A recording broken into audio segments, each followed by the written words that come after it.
Thank you to the Brown Club of Greater San Francisco, the Brown Club of Oregon, and the other Brown Clubs who have promoted this event. I'm honored, privileged, and humbled to share my family's story, my mom's story, and this dark chapter in American history. If you have family members who are incarcerated, I invite you in the chat window to honor them with their names and the names of the camps in which they were incarcerated. I'd like to honor them.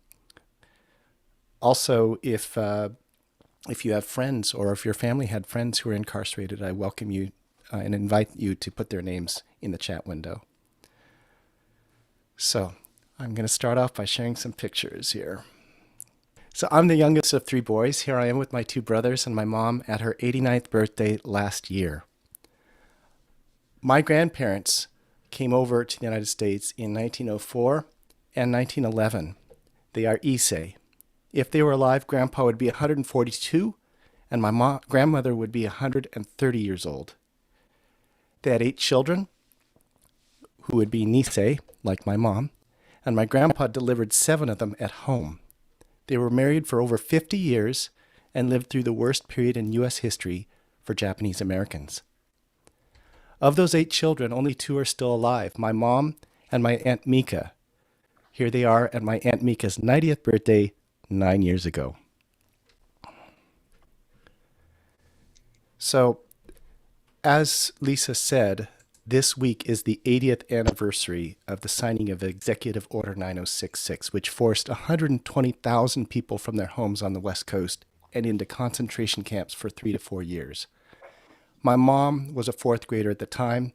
She's now 89. She's going to turn 90 in June, and she's with us and will be happy to answer questions after my presentation. Here she is at Heart Mountain, Wyoming, standing at the approximate location of the barrack that her family was incarcerated in.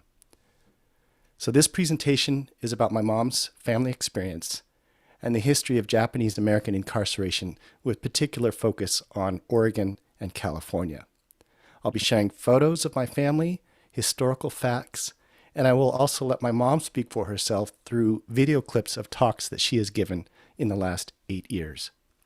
Please, if you have any questions, either type them into the chat window or you can hold them until question and answers. No question is off limits or taboo. Bring them on and I will answer as many as I can. And if we run out of time, I'll be happy to answer them and post the answers online. So as I said, my grandparents arrived at the turn of the century. This is my grandfather in 1904. He was 24 years old when he came to the United States. And here are my grandparents in 1911, the year that she arrived and when they were married. And we'll start right off with a video of my mom talking about their arrival, their marriage, and her birth. And my father was 24 in 1904. He worked on railroads building in California and Oregon. And when he was working from Portland to the eastern Oregon line, he saw beautiful Mount Adams and snow on the Washington side of the Columbia River, and Mount Adams covered with snow on the Oregon side. And he says, this is where I want to start a farm. So he bought a piece of land way up in the hills on a side hill where only a fool or Japanese person would farm. He had to cut down the timber, dynamite the stumps, sell off the lumber, plant trees. And in those days, they didn't have dwarf and semi-dwarf trees. So the trees would have to grow for 7 years before they bore fruit. And of course, my father was the son of a rice farmer, so he didn't know anything about fruit farming. And so he and my mother worked for other farmers to figure out how to be a fruit orchardist. My mother came in 1911, as did many, many women in those years, as picture brides. When my father bought property in Hood River, he said to his mother, I'm ready to get married and settle down, have a family, so get me a wife. And I regret to this day to have not having asked my parents how many pictures he received, but I'm guessing he got 3 to 5, and he looked those over and said, A, it doesn't look too hot. B is too skinny. 3 looks kind of intelligent. I think I might go for her. Anyway, that's how he decided. And by this time, he was 29 or 30 years old because he had to work quite a few years to save enough money to buy the property. And my mother was 18 or 19, which means there was about a 12-year spread between them. They had 8 children, and my father delivered 7 of them at home. There's no way you can go to the hospital or get the doctor when you're way up in the Tules. So he had to do it. And we used to tease him and say, "You can't even find the can opener in the kitchen. How did you do that?" He could not deliver me because of complications in delivery, and he said my mother never complained through any of her deliveries. She just grabbed the bedstead until arms would go white and the sweat would pour down her face, and she'd never let out a peep. But when I was trying to be born, she said, "Kill the baby or do something." So he hooked up the horse and wagon and went more than 5 miles to town to pick up Dr. Chick and a nurse. And his worst fear was that one or both of us would be dead, but we both survived. Was the sound okay on the video? Yeah, it's okay on the video. Great, thank you. So here are my grandparents with my 2 eldest, their 2 eldest children. That's my Aunt Masako in front of Grandpa, and Grandma is holding my oldest Uncle Tot. Here is that side of the hill of substandard land that my grandpa cleared with horse and mule and dynamite and hand tools. It's the original structures and trees, of course, are long gone, but there are 3 farms up there on the top of the hill. Here's my grandparents with my 2 oldest uncles. That's Uncle Tot and Uncle Min at the old homestead. Here's my Aunt Mika and my Uncle Gene and my Uncle Itsuo, or also known as Uncle Dick. Here's a rare photo of the eldest and the youngest children. That's my grandma flanked by Aunt Masako in white and my oldest Uncle Tot. And in front is my mom, about 3 years old, and my Uncle Itsuo. This would have been the only time Mom met her oldest sister because Aunt Masako grew up in Japan and died during World War II during the fire bombings of Nagoya. Mom would have been too young to remember Aunt Masako, but this was the one time they would have met. Here's Mom around 6 or 7 years old with several of her siblings and her parents in Hood River. So now I'd like to talk a bit about the century of anti-Asian and anti-Japanese laws and movements prior to World War II. So in 1850, a California law prohibited Indians, blacks, and mixed-race people from testifying against a white man. In 1854, a California Supreme Court case called Chinese people members of the, quote, degraded and demoralized castes of all non-white people, and therefore also prohibited from testifying against a white man. Oregon's 1859 Constitution allowed no, quote, Chinaman to own property in the state. However, white foreigners were granted the same property rights enjoyed by white native citizens. Alien land laws were passed in many, many states, which forbade aliens from owning property. The U.S. Supreme Court struck down these alien land laws in 1948 and 1952. So what my grandpa did was what a lot of aliens did was they put the name of the farm or the title or deed of the farm or the home in the name of his toddler sons because they were U.S. citizens by birth. The Chinese Exclusion Act of 1882 made legal Chinese immigration nearly impossible to the U.S. Oh, sounds like we may have a little bit of feedback. If you could please mute your line. Thank you. In the Gentleman's Agreement of 1907, Japan agreed to deny passports to Japanese laborers seeking to enter the U.S. The Johnson-Reed Act, also known as the Immigration Act of 1924, prevented immigration from Asia. Washington Republican Representative Albert Johnson said, quote, "It has become necessary that the United States cease to become an asylum," unquote. The Tidings-McDuffie Act of 1934 promised eventual independence for the Philippines, which was a colony of the U.S. at the time, but at the same time strongly curtailed Filipino migration to the United States. So these are just a few of the laws, particularly on the West Coast, that were anti-Japanese and anti-Asian. Now I'd like to talk about some of the anti-Japanese and anti-Asian organizations. There is the Japanese and Korean Exclusion League. And there's also the Asiatic Exclusion League. And what these organizations sought to do was to pass legislation to end further Japanese and Korean immigration. And they supported segregating Japanese and Korean children into separate, quote-unquote, Oriental schools, where Chinese students were already segregated. These organizations had some powerful people in them, including members from Native Sons of the Golden West, the American Legion, California State Federation of Labor, California State Federation of Women's Clubs, the State Grange, the Farm Bureau, Loyal Order of the Moose. And one of the most powerful people in these organizations was V.S. McClatchy, retired publisher of the Sacramento Bee.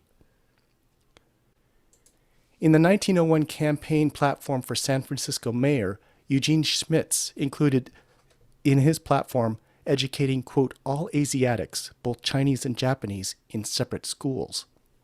President Teddy Roosevelt was opposed to the segregation and called it, quote, a wicked absurdity, unquote.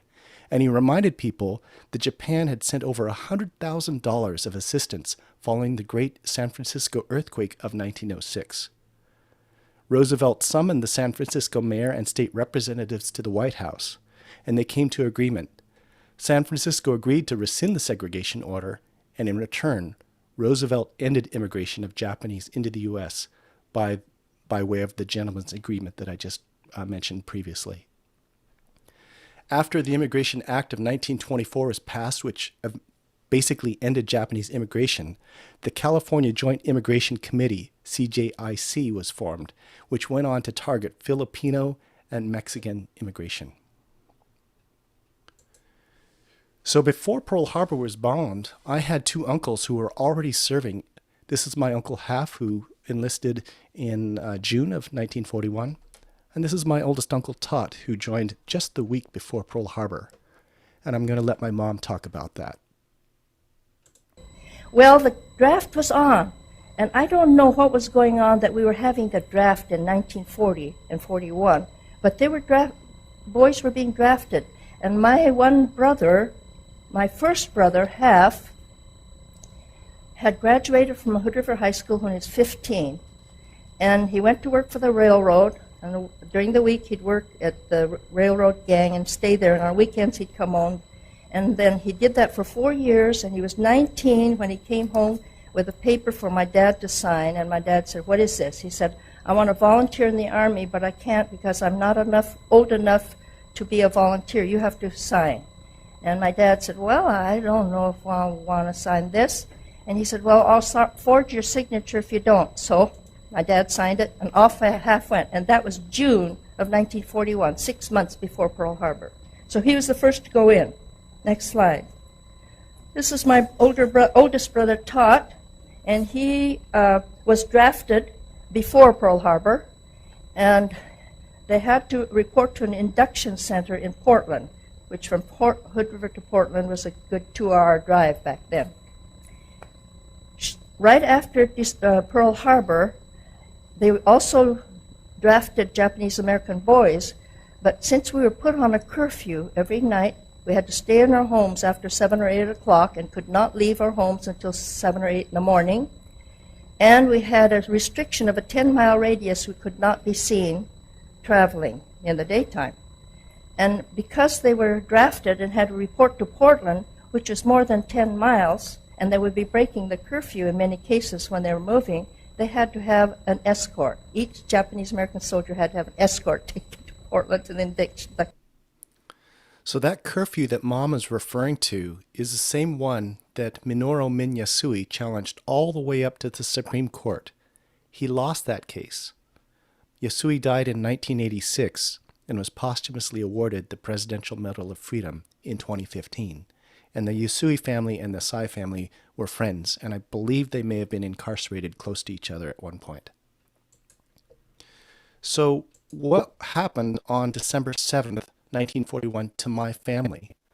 Well, most of the family was at home in the orchard and the garden, working in the farm. But my grandpa was downtown at the Japanese Community Hall. This is a picture of the Japanese Community Hall, and that's him in the front row on the far right. And the story behind what happened to him on December 7th is kind of a tragic comedy. Here's Mom to tell the story. This is where my father was on Sunday, December 7th. He was down there with a group of people who are busily cleaning up the hall, getting ready for a big talent show that we were having to raise money for a flush toilet. We had, for a long time, had to walk down a long hill to the outhouses to do our business, and so they decided they'd like to install a flush toilet, and so they're raising money for it. Well, the police, the sheriff came and chased them all home, didn't explain anything, and my dad had no idea what was going on. And imagine if, to give an explanation, they said, well, we're going to have a talent show to raise money for a flush toilet. Well, they, of course, thought they were getting the place all cleaned up to have a big celebration over the attack on Pearl Harbor. So when he came home, he was all flustered, and we said, we heard on the radio about the Pearl Harbor attack, and I could see the face. Oh, my gosh. So the Friday before, December 5th, what was the experience for my mom that weekend? The Friday the 5th, she was a teacher's pet. She had lots of kids and friends to play with. On the following Monday, December 8th, no one would talk to her or play with her. She was spit upon and called a dirty yellow Jap. She was in 4th grade.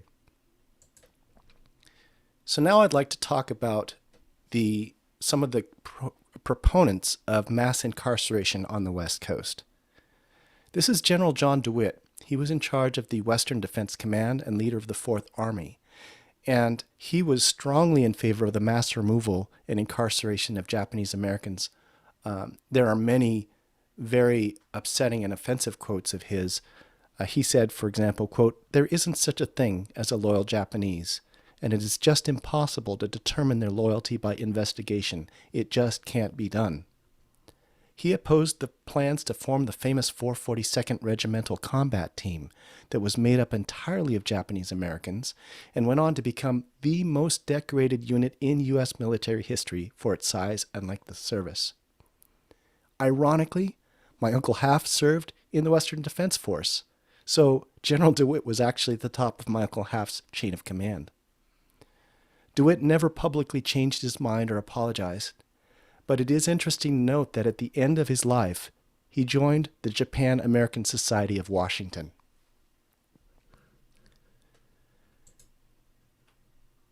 This is Supreme Court Justice Earl Warren, who presided over the famous Warren Court, which expanded civil rights, civil liberties, judicial power, and federal power. He codified the Miranda warnings, and its school-sanctioned prayer, Brown versus Board of Education, and Loving versus Virginia, which struck down anti-miscegenation laws. However, before he was in the Supreme Court, he was the California Attorney General. He was a member of the American Legion and the Native Sons of the Golden West, two organizations I already mentioned were previously were closely tied to anti-Japanese and anti-Korean organizations. He became a vocal proponent of the forcible removal of all Japanese Americans from the West Coast. He believed that although it was possible to determine the loyalty of German or Italian Americans, quote, "When we deal with the Japanese, we are in an entirely different field, and we cannot form any opinion that we believe to be sound." However, in his posthumously published memoirs, he finally acknowledged his error. Quote, I have since deeply regretted the removal order and my own testimony advocating it because it was not in keeping with our American concept of freedom and the rights of citizens. Whenever I thought of the innocent little children who were torn from home, school friends, and congenial surroundings, I was conscience-stricken. It was wrong to react too impulsively, without positive evidence of disloyalty, even though we felt we had a good motive in the security of our state. This is Oregon Governor Sprague. When Pearl Harbor was bombed, he commanded the Japanese Issei to remain at home and called on Oregonians not to harass Japanese Americans, including Nisei. He continued to defend the Japanese until a fellow Republican and Secretary of State Earl Snell entered the GOP primary. At that point, Sprague moved rightward, and by mid-February of 1942, he, quote, urged further and prompt action to remove this menace and recommend internment, unquote. He lost the primary, and after that, he regretted his change of opinion against Japanese Americans.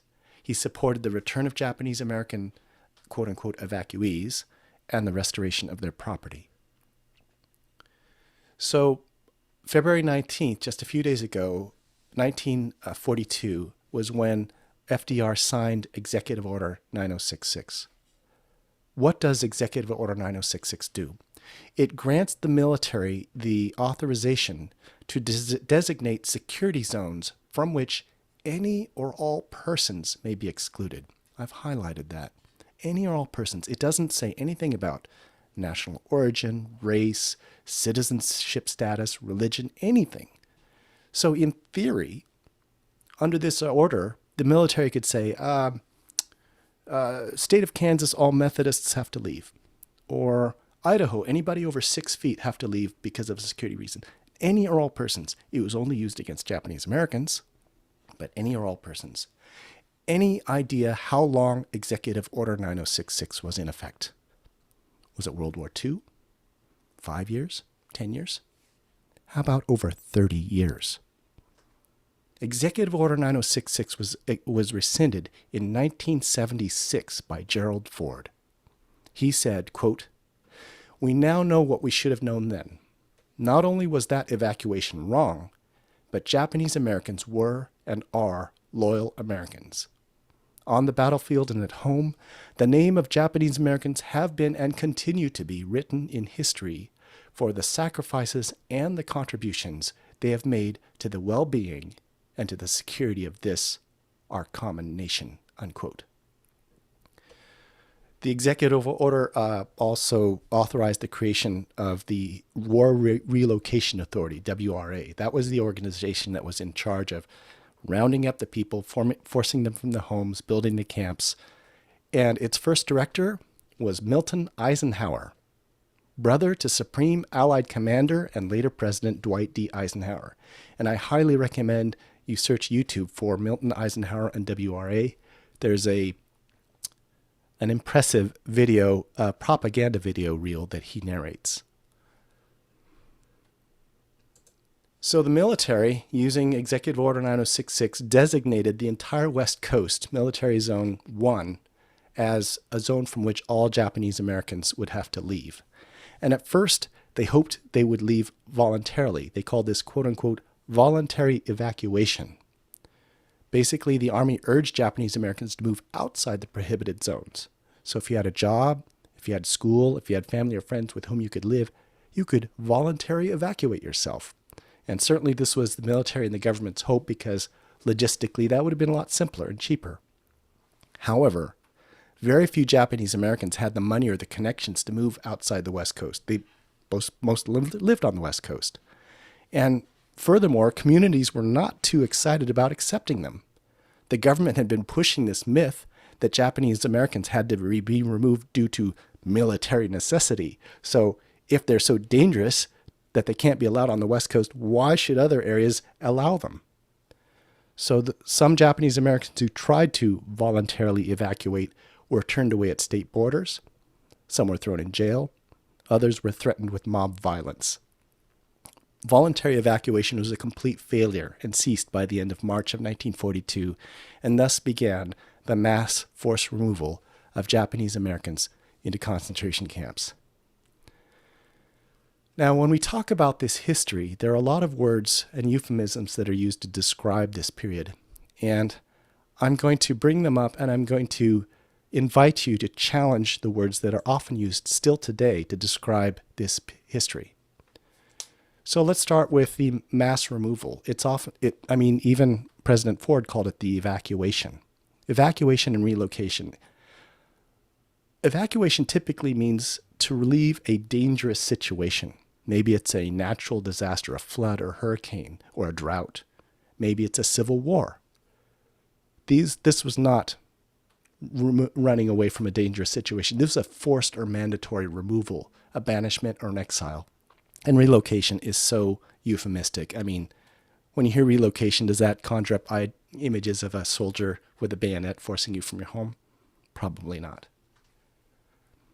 The people who were forced to move were often called evacuees. I have the same problem with that. I suggest inmate, prisoner, or incarceree. When they were first forced from their homes with 120,000 people to incarcerate, the more permanent camps were not ready. So they were sent to what were called assembly centers. How euphemistic is that? Assembly is typically maybe a church meeting or a political rally or maybe even a high school pep assembly. How does that conjure up images of searchlights and barbed wire and armed guards? No. Assembly centers, I suggest, should be called temporary detention centers or temporary prison camps. Then we get to internment. We talk about this all the time, and it's a very common term. Have you ever heard the word internment used apart from the incarceration of Japanese Americans? I'm guessing not.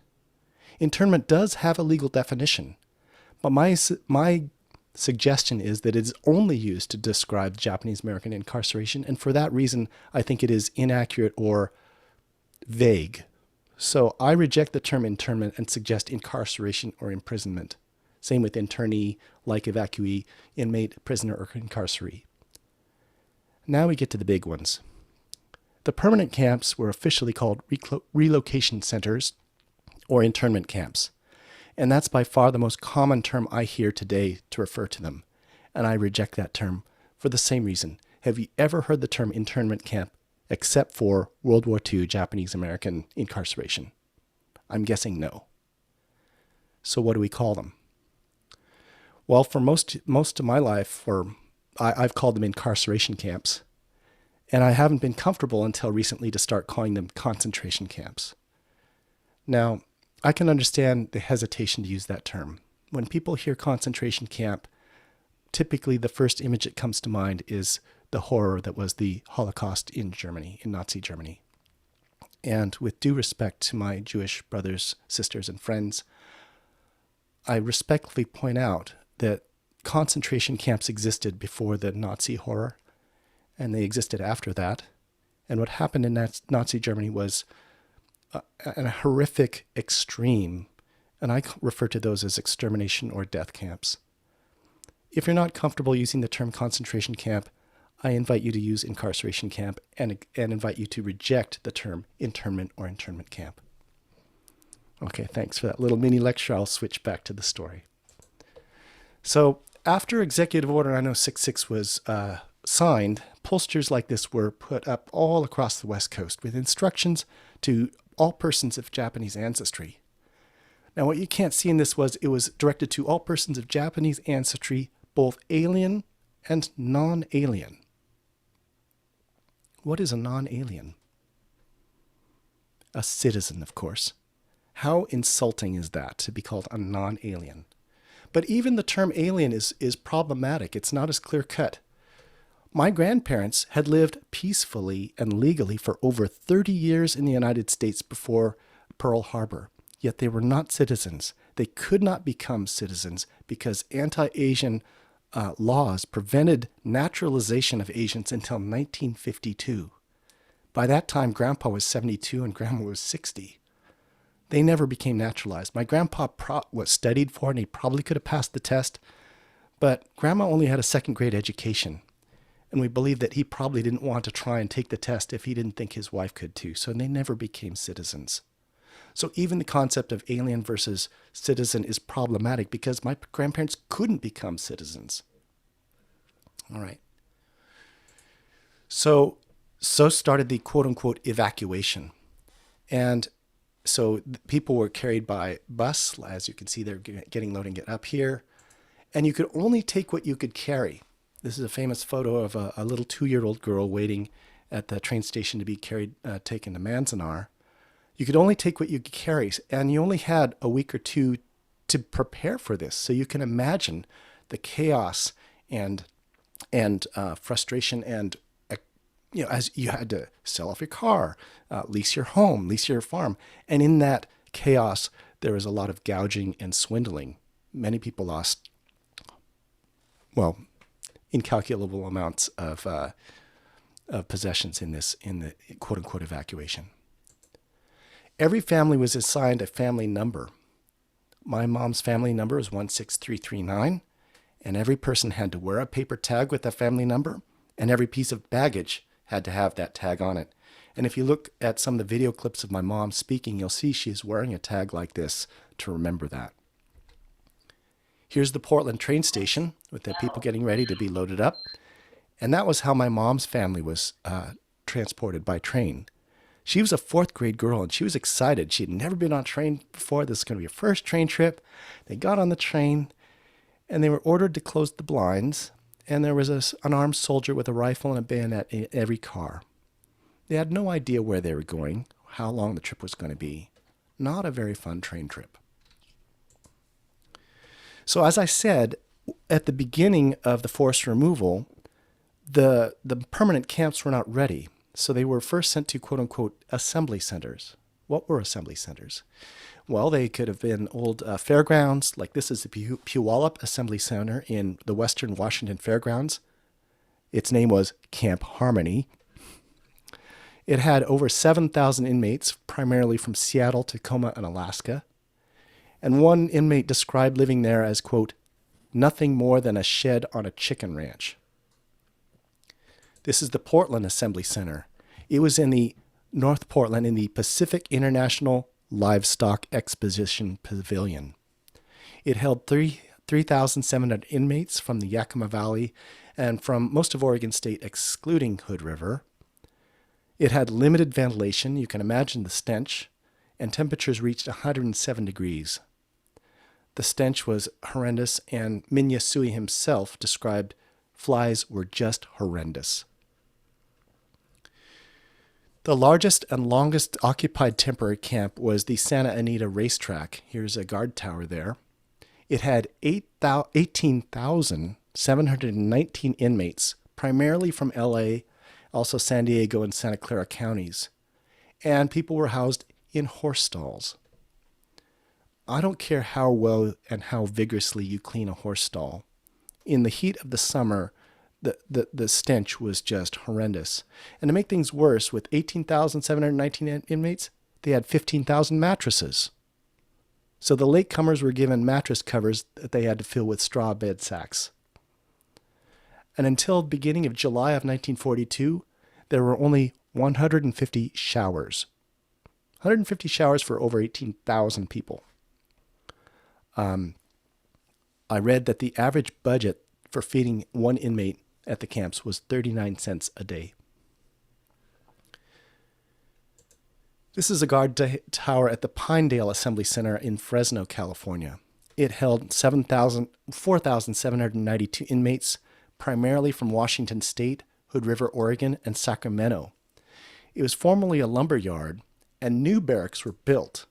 And these barracks were similar to the barracks that would be built in the more permanent relocation centers. The floors were made of concrete or asphalt. Now, can you imagine in the heat of the summer what the asphalt floors were like?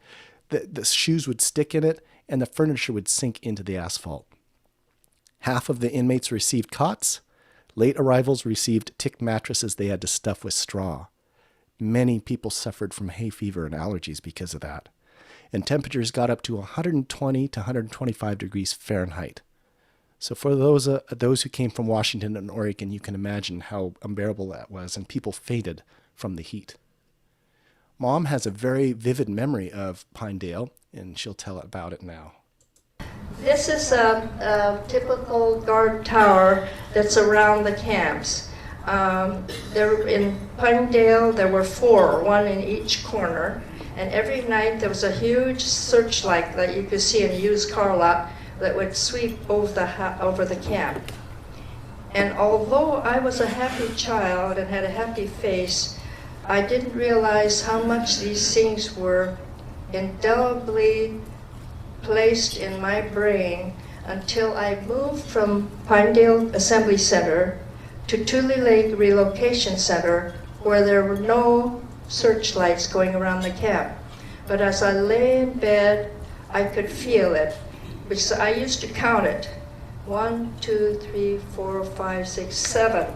1, 2, 3, 4, 5, 6, 7. And when I got to Tule Lake, there was no searchlight, and I still was 1, 2, 3, 4, 5, 6, 7. So that's how the subtle influences of such things. So I was able to find a photograph of a searchlight from Pinedale, and I have to wonder if this was the one that kept my mom up at night, not only at Pinedale, but subsequently with the memory of that impact. After about 3 or 4 months in the quote-unquote assembly centers, people were moved to the more permanent relocation centers. So, for example, here's Manzanar. This is at the foot of the Sierra Nevada mountains, and it housed 10,000 inmates. 90% of them were from LA, some were from Stockton, and some were from Bainbridge Island, Washington. My mom's family was sent to Tule Lake, which is just south of the Oregon border, about 5-10 miles south of Klamath Falls, Oregon. It had approximately 8,000 inmates from Sacramento County, Hood River County, and King County, Washington. This is a map showing my family's migration through this experience. They started in Hood River, the red spot, were sent down to Pinedale in Fresno, California for about 3 or 4 months.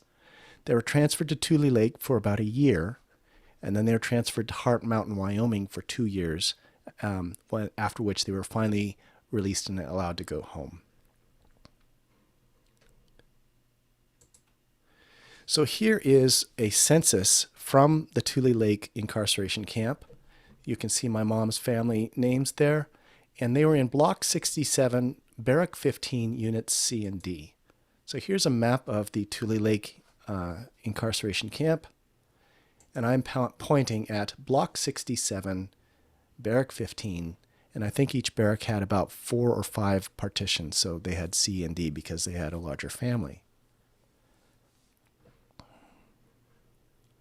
So what was life like, a typical life like in the camps? Well, here's the interior of a barrack, and these things were slapdash thrown together. They just had wood and tar paper walls, no insulation in the walls, no insulation in the floors. I learned at Heart Mountain that they erected these buildings in 57 minutes. There are gaps in the walls and the floors. They were just blazing hot in the summer and unbearably cold in the winter. Here's another photograph, and you can see the actual gaps in the wall. The only furniture that was available initially were cots, a bare light bulb hanging from the ceiling, and a potbelly stove. Any other furniture basically had to be built or scrounged or something like that. Here's a mess hall, which was basically a barrack without those partitions. The food was mediocre to poor. I have read actual government reports from that time indicating that the food was unsuitable for growing children. And there are lines for everything, lines for the bathrooms, lines for the showers, lines for the food. This is the camp commissary, and Mom remembers mostly buying things like maybe paper to write letters. If fabric showed up, word would spread like fire through the camp, and the fabric would be purchased. And in a week or two later, you'd see people walking around with new blouses or skirts or shirts made from that fabric. How would you like to use these kind of toilets for 3 or 4 years? No partitions, no privacy. You could basically rub elbows with the next person over. It was humiliating and degrading, and particularly for some of the older ladies and men. particularly the older Japanese ladies, it was so uncomfortable and humiliating.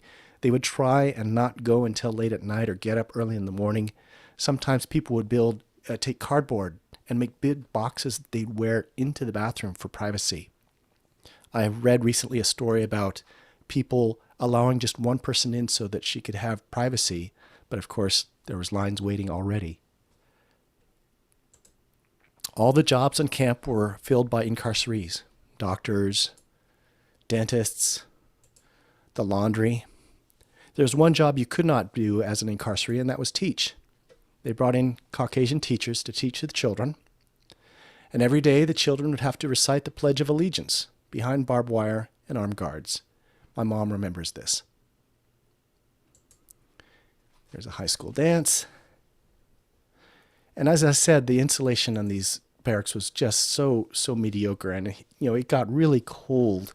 And Mom has a very vivid memory of trying to. This wide break here between the rows of barracks is called a fire break, and Mom has a vivid memory of that. And there's a picture of the camp on all the barracks, and you can see the fire breaks in between that they had, so that if these tar paper buildings caught fire, we wouldn't all burn up, The fire break would prevent it from going across. And in the winter, we had snow blizzards, and going to school, you weren't allowed to wear pants then. If you're girls, you had to wear skirts and dresses. And to go across those fire breaks with a snow blizzard just coming against your legs, I would run and I would crouch down, cover my legs, and then I'd get up and run some more. And I still have a very vivid memory of that. So here is a photograph of the Tule Lake camp and present-day Tule Lake. I went on a pilgrimage with my mom in 2014, and there are pilgrimages to most of the camps either every year or every other year, although of course the pandemic has thrown that into chaos. So as I said, the food was really substandard, and so large victory gardens were built just outside the camp fences, and fresh vegetables were grown to feed the camps, and in some cases they were so successful and so productive that they actually offered food to the surrounding community. This is a root cellar that was built outside of the Heart Mountain, Wyoming camp, and as you can see, you can literally drive a truck through it. It is humongous. It's very impressive. And if you remember the O.J. Simpson trial, the presiding judge, Lance Ito's his parents were incarcerated at Heart Mountain, Wyoming, and his father was instrumental in the design and construction of the Victory Gardens at Heart Mountain. There's a big capital campaign to restore these root cellars so they're safe enough to go inside. They're very impressive. So after a year of incarceration, the government and the military said, it's costing us an awful lot of money to house and feed all 120,000 plus people. And this war, we really need to have these young men serve, because we need more men to serve in the armed forces. But who's loyal? So in their infinite wisdom, they came up with a loyalty questionnaire that anybody 18 years old or older had to answer. And many of the questions were benign. Where did you go to school? What kind of hobbies or clubs were you in? But the big questions were questions 27 and 28. Question 27. Are you willing to serve in the armed forces of the United States on combat duty wherever ordered? Well, that's kind of an odd question to ask my grandfather, because he's in his mid-60s. He can't become a United States citizen. So, yeah. Question 28 is even more problematic. It's actually two questions put into one. Will you swear unqualified allegiance to the United States of America? All right, so far so good. But the second part, forswear any form of allegiance or obedience to the Japanese emperor or any other foreign government, power, or organization. What does forswear mean? I had a vague idea, but I had to look it up. Forswear means to reject or renounce under oath, or to deny under oath. So, clearly the military was hoping people would answer yes, yes to both these questions. And if they did, they judged you to be loyal. But if you answered yes to question 28, couldn't that be interpreted to say, I previously swore allegiance to the Emperor of Japan, but I don't anymore. I reject that. As I said before, my grandparents had lived for over 30 years in the United States prior to World War II. They had no allegiance to Japan. They had no intention of going back. All their kids were born in the U.S. and were U.S. citizens. So you can imagine how insulted many people were to be asked these questions. The mismanagement of this questionnaire and the life-defining questions contributed to Tule Lake having the largest number of Nikkei defined as disloyal, because they either answered no to one or both of the questions, or they answered yes with qualifications like, yes, when my family is released, or yes, when my rights were restored. You couldn't answer yes with qualification. Any qualification meant a no. Several dozen young men refused to even answer the questions. And they were threatened, and this is 1940s, they were threatened with up to a $10,000 fine and 20 years in prison or both. If you answered yes, yes, and you're in Tule Lake, you were transferred to other camps. And that's why my family spent 1 year in Tule Lake and then were transferred to Heart Mountain, Wyoming. Anybody who answered no to either of these questions, they called you in and tried to persuade you to change your answers, which I find kind of interesting. And those who answered no, and refused to change their answers, all the no folks were brought from the other camps to Tule Lake. So Tule Lake's population ballooned from 8,000 to over 19,000 people. They brought in more barbed wire so that the fence was now 8 feet tall. 6 guard towers increased to 28. 1,000 MPs with armored vehicles and tanks were brought in. And as you can imagine, for all the people who answered no, they're probably a little bit more unhappy. There were lots of uprisings, strikes, protests, hunger strikes. They built a stockade, a prison within a prison. And there's torture there. Those stockade walls still stand today. And if you examine them closely, you can actually see graffiti in Japanese and English on the walls. A farm truck accident at Tule Lake injured 5 inmates and killed 1, and that sparked a work stoppage and a strike.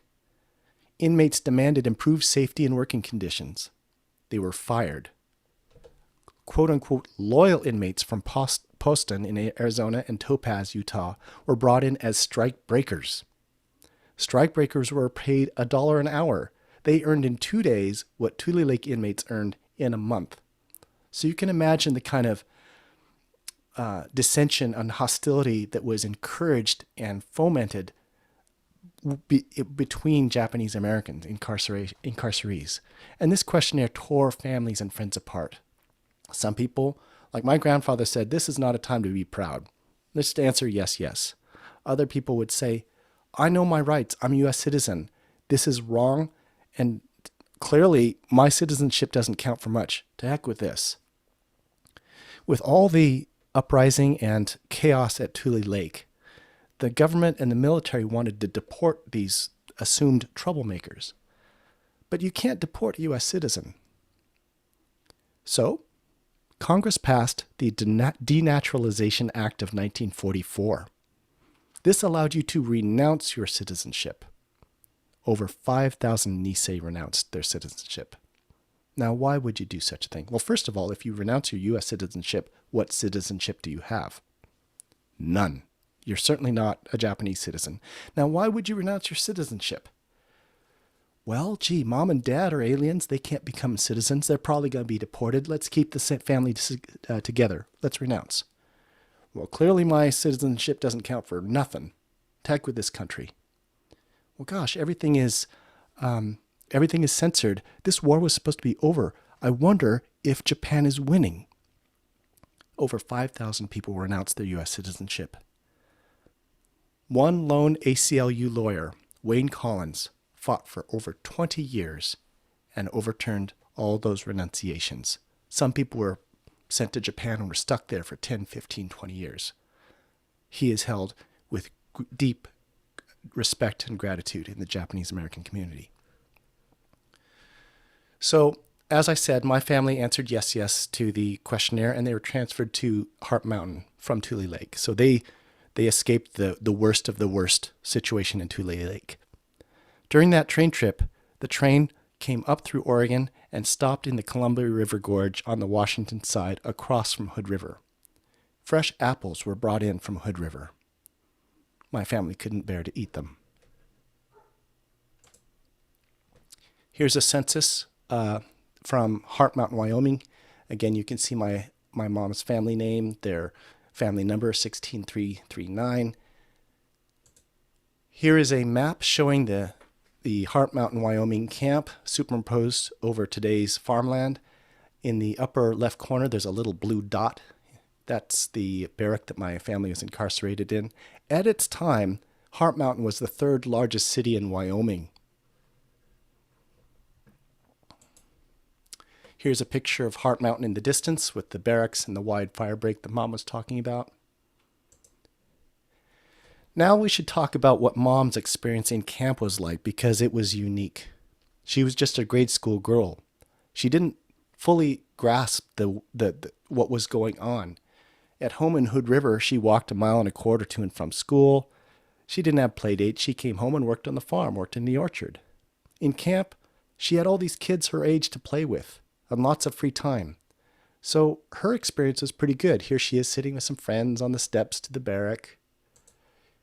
Here she is with a couple of brothers and my grandmother, and in the distance you can see a shadowy figure of a guard tower. Here she is in a Christmas pageant, and she likes to joke that once she was handed a microphone, she didn't stop talking. We are lucky for that. The vast majority of people who experienced this never talked about it, and many people did not find out about what had happened to their parents or grandparents until maybe after they died. So we're grateful for that. So what was the experience like for her older siblings and parents? This is my Uncle Gene in a third from the right in the back row. He graduated from high school in Heart Mountain. They were worried. What future do we have? Will we be able to go to school? Can we go get a job? Will we have a home to come home to? Will our brothers who are serving be injured or killed? So Mom's trauma really was after the camp because she was so young. But the difference between my mom's experience and my Aunt Mika's is like night and day. So as they got closer to the end of incarceration, news started coming in from home about how the community felt about the return of the Japanese Americans. When we were in Heart Mountain, our hometown newspaper had a full-page paid advertisement every week. It just was a weekly newspaper then. And it had a paragraph or two of, "Japs are not wanted in Hood River. Don't come home. We'll make life miserable for you if you do." And then there were columns and columns of names of people we had known all our lives. The minister, the dentist, most of our neighbors, not all. And they had signed this petition, and there were something like 7 or 8 weeks of these full-page paid advertisements. And if you don't think that is frightening, discouraging, my mother was looking at those, and she was so frightened that when my brother Min said to my dad, my brother Min said, "Wait a minute, it might be too dangerous to go home." So 2 of my buddies and I are going to go to Hood River first and check it out. So Ray Sato, Sat Noji, and my brother, who were all in Chicago at the time, went home, and they were greeted at the train station with an unwelcoming committee who tried to put their baggage back on the train. Well, they stayed. And then my brother wrote to my dad and said, "If you are planning to bring the kids," meaning me and Dick and Mom, home, you better come fast, because the Selective Service Department is going to change my Army classification from whatever it was that if you had 2 sons in the Army already, the next one was deferred, and he had been deferred. but they were going to change his classification to 1A so they could draft him and get rid of him. And that's exactly what they did. But Ray Sato had flat feet or heart trouble, and Sat had whatever the other was. So they didn't get to send them off. Just my brother left. So that's my Uncle Min on the left that Mom was talking about. He's the one who went home and checked things out and then was drafted. And that was my Uncle Gene, who graduated in Heart Mountain and went on to serve. And my Uncle Dick actually signed up just before the war ended. So 5 of my uncles served in World War II. Here's an example of one of those unwelcoming newspaper articles. No japes wanted in Hood River. I did not know the term japes. It is a combination of Japanese and apes. Here's Mom and my Uncle Dick on the day that they were allowed to leave Heart Mountain, Wyoming. They're at the Vocation Train Depot.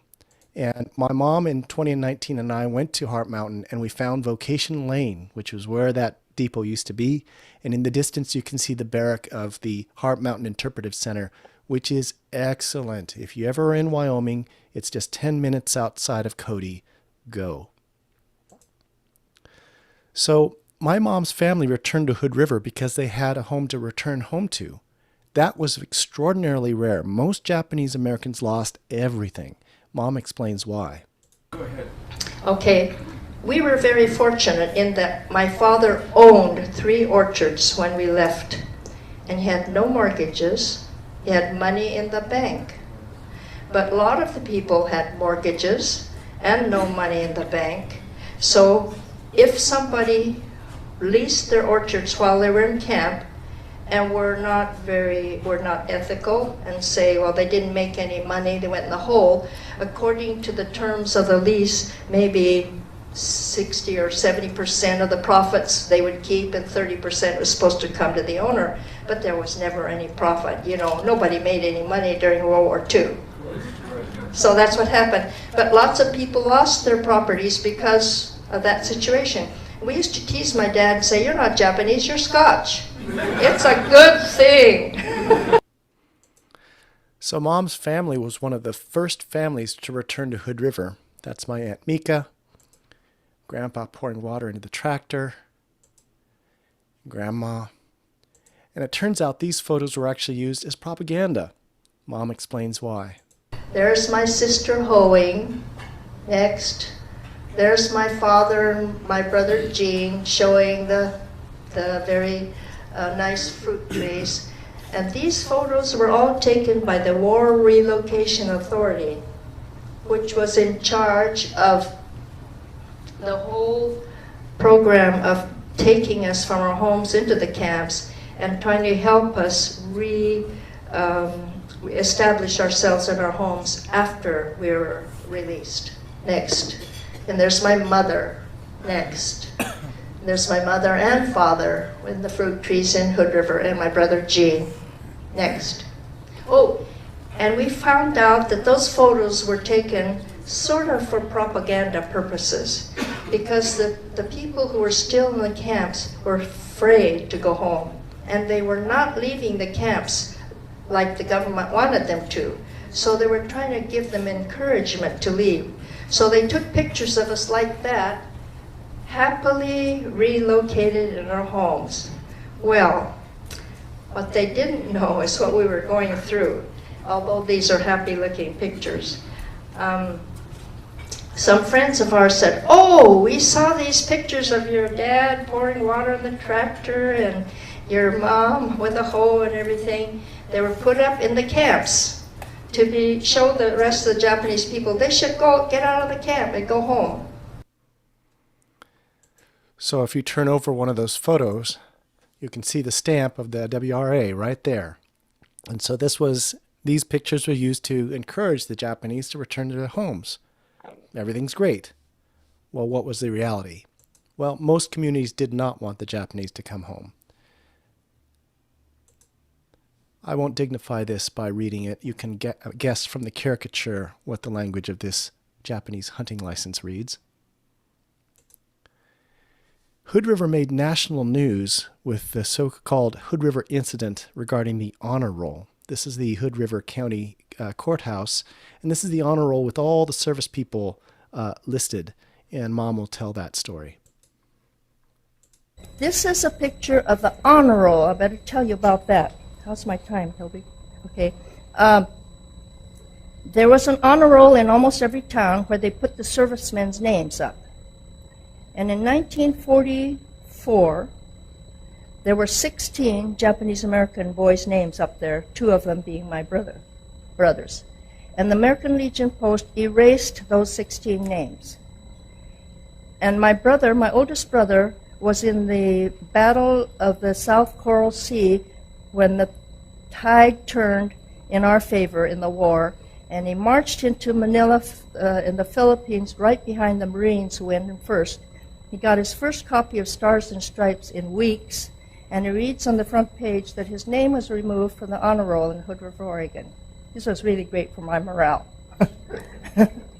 So I knew that those 16 names had been erased, and the first thing I did on April 20th, 1945, the day we returned from home, it snowed in Hood River. And I thought, uh-oh, this is an omen. But the first thing I did was to look at this honor roll to see if my brothers' names were back up.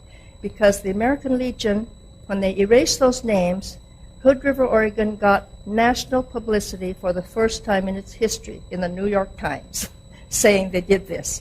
So the National American Legion said, you put those names back. And they said, we're not gonna. And the headquarters said, you put those names back or you're going to lose your charter. And they said, okay, we'll put them back, but only because we don't want to lose our charter. So they did. However, they had scrubbed their names so hard off that the wood was rough and they couldn't paint their names back on.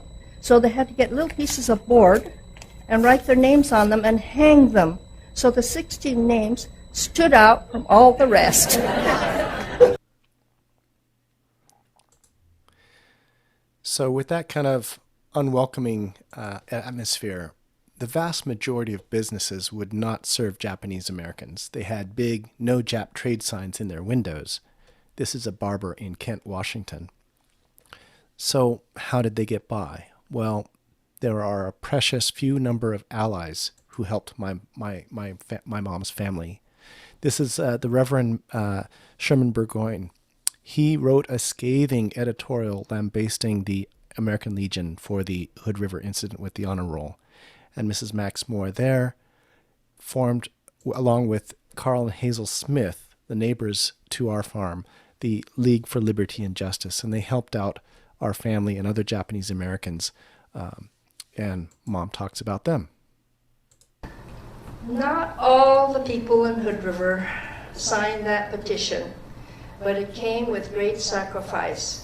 Our good neighbors, Carl and Hazel Smith, were 2 of about 8 or 10 people I can name to you today as people who stood right up and befriended us, called us up to see if they could do anything for us that we needed. But Hazel had a cousin who had the store 1 mile from my house that I passed every day on the way to school and on the way to church. And there was a no Jap trade sign in his window on the door. Ralph Sherab came to our house in May of 1942, before we left for camp, with tears in his eyes to say goodbye, and he gave us an address book and said, be sure to write me a letter. But when we got home, he had a no Jap trade sign in his window door, and I had to pass that every day. And when my brother Min first went to Hood River to check things out, he stayed with the Smiths because our house was not vacated yet. And so during that time, she went into the store, her cousin's store, and Ralph said, Hazel, I don't like the way you're dealing with this Jap situation. She said, why don't you just come right out and say you don't approve of Min Asai living in my house? Well, I don't care to do business with you any longer, and she walked out. And she never had relations with her cousin, Ralph Sheriff, until death. They both died. So to give you an example of the lengths to which they had to go to get help, here's a story about when their tractor broke down. And we had a really hard time, especially with hardware and mechanic work, which for farmers was a real hardship. And our tractor broke down in the middle of harvest, and we figured out that it was the magneto. So we took it out, and I thought, well, how are we going to get the tractor going again? And my father said, you know, Orman Hukari owns a machine shop on the corner of about a mile or two from our house. Why don't you take it down there? It was my brother in high school and me who did all the business of the farm, because my mother and father stayed on the farm, didn't go anywhere, because the one time they went to town, it was so miserable, they just didn't want to face it anymore. So my brother and I went to Orman, because my father said when Orman was 5 years old, he asked my father if he could pick strawberries for him. My parents raised a lot of strawberries at one time. And my father said, well, you're too young, you'll pull the stems out and so on. And he cried so much, my father said, okay, and he hired him. So he said, maybe Orman will help us. By now, Orman was Grand Exalted Ruler of the Elks Lodge. And when we got there, he said, I don't run the machine shop. I only own the building, and I lease it to this man, and I know he will not work on your tractor. But I'll tell you what, you bring it and hide it after dark and hide it under the shrub in front of my gas station. And tomorrow morning I'll get it and take it to him and get him to fix it, and I won't tell him who it belongs to. We were so desperate, we did that. And then we went back every night after dark to see if the magneto would be under the bush. And each day of the harvest, it was just, we were frantic to get that tractor going. That's the sort of thing we went through. And there's good people like Carl and Hazel who, that's what you need to be, Carl and Hazel Smiths. That's my message always. So we're talking about the challenges that the family had doing business. What was the experience of my mom, who at this time was a 7th grader? So I walked to and from school, and every day, half-mile down the road, Mrs. Bettesworth would be waiting for me. Mrs. Bettesworth is a woman who had 2 daughters who were grown and gone, and when I'd come home from school in the 1st, 2nd, 3rd grade, I'd stop at her place, play in her tire swing. She'd serve me a glass of milk and cookies. It was a very happy memory. But when I came home, she was at the road yelling at me, "Go back where you came from, you dirty yellow Jap." And she'd sick her dog at me. And I knew how obedient her dogs were because I've known her for several years before. I was so frightened. Every time, there was a deep ditch in front of her house, and I walked in the ditch because there were high weeds, and I thought, I was short, and the weeds were high. I thought, maybe she won't see me, but she was watching her clock, waiting for me every day. So every day in the morning, every afternoon on my way home, she'd be there to yell at me and to sick her dog at me. And I used to think, I wish that dog would just bite me and get it over with. But I decided I'd try to overcome the power of that dog. He'd come snarling and showing his teeth out at me, and I'd look straight ahead because I knew if I looked at him, he could see fear in my face when it would bite me. And I thought, if I run, it's going to chase me and bite me. So I decided I'm going to walk slowly and look forward. So I put one shoe ahead of the other to touch and do like this so that I couldn't go very fast. And the dog never bit me, but boy, I wish it just done it and got it over with. And so the power of the mind and the will to overcome a dog's bite. So this is the deep ditch near Mrs. Bettesworth's property. The original house is no longer there. I visited there just this last year and was happy to see that the property had a sign honoring diversity in its front yard. However, a couple houses down there was a house with a very prominent large Confederate Stars and Bars battle flag. Mom's trauma continued through junior high and high school through social isolation. So that was happening. And what was happening to me? I was so excited about going home. I was 13 in the 7th grade, and I was going home to the place where I had all these friends I went to school with from the 1st to the 4th grade. And when I got home, I found none of them would have anything to do with me. So I walked a mile and a little quarter to school every day, back, alone. Nobody played with me at recess. No one would speak to me in the classroom except the teacher. And on Sundays, I would walk a mile and a half to the close enough church. And I would sit in a pew by myself. I found out because nobody else would sit with me. So instead of sitting in the long pews in the center, I started sitting in the short pews on the side so as not to take up so much space.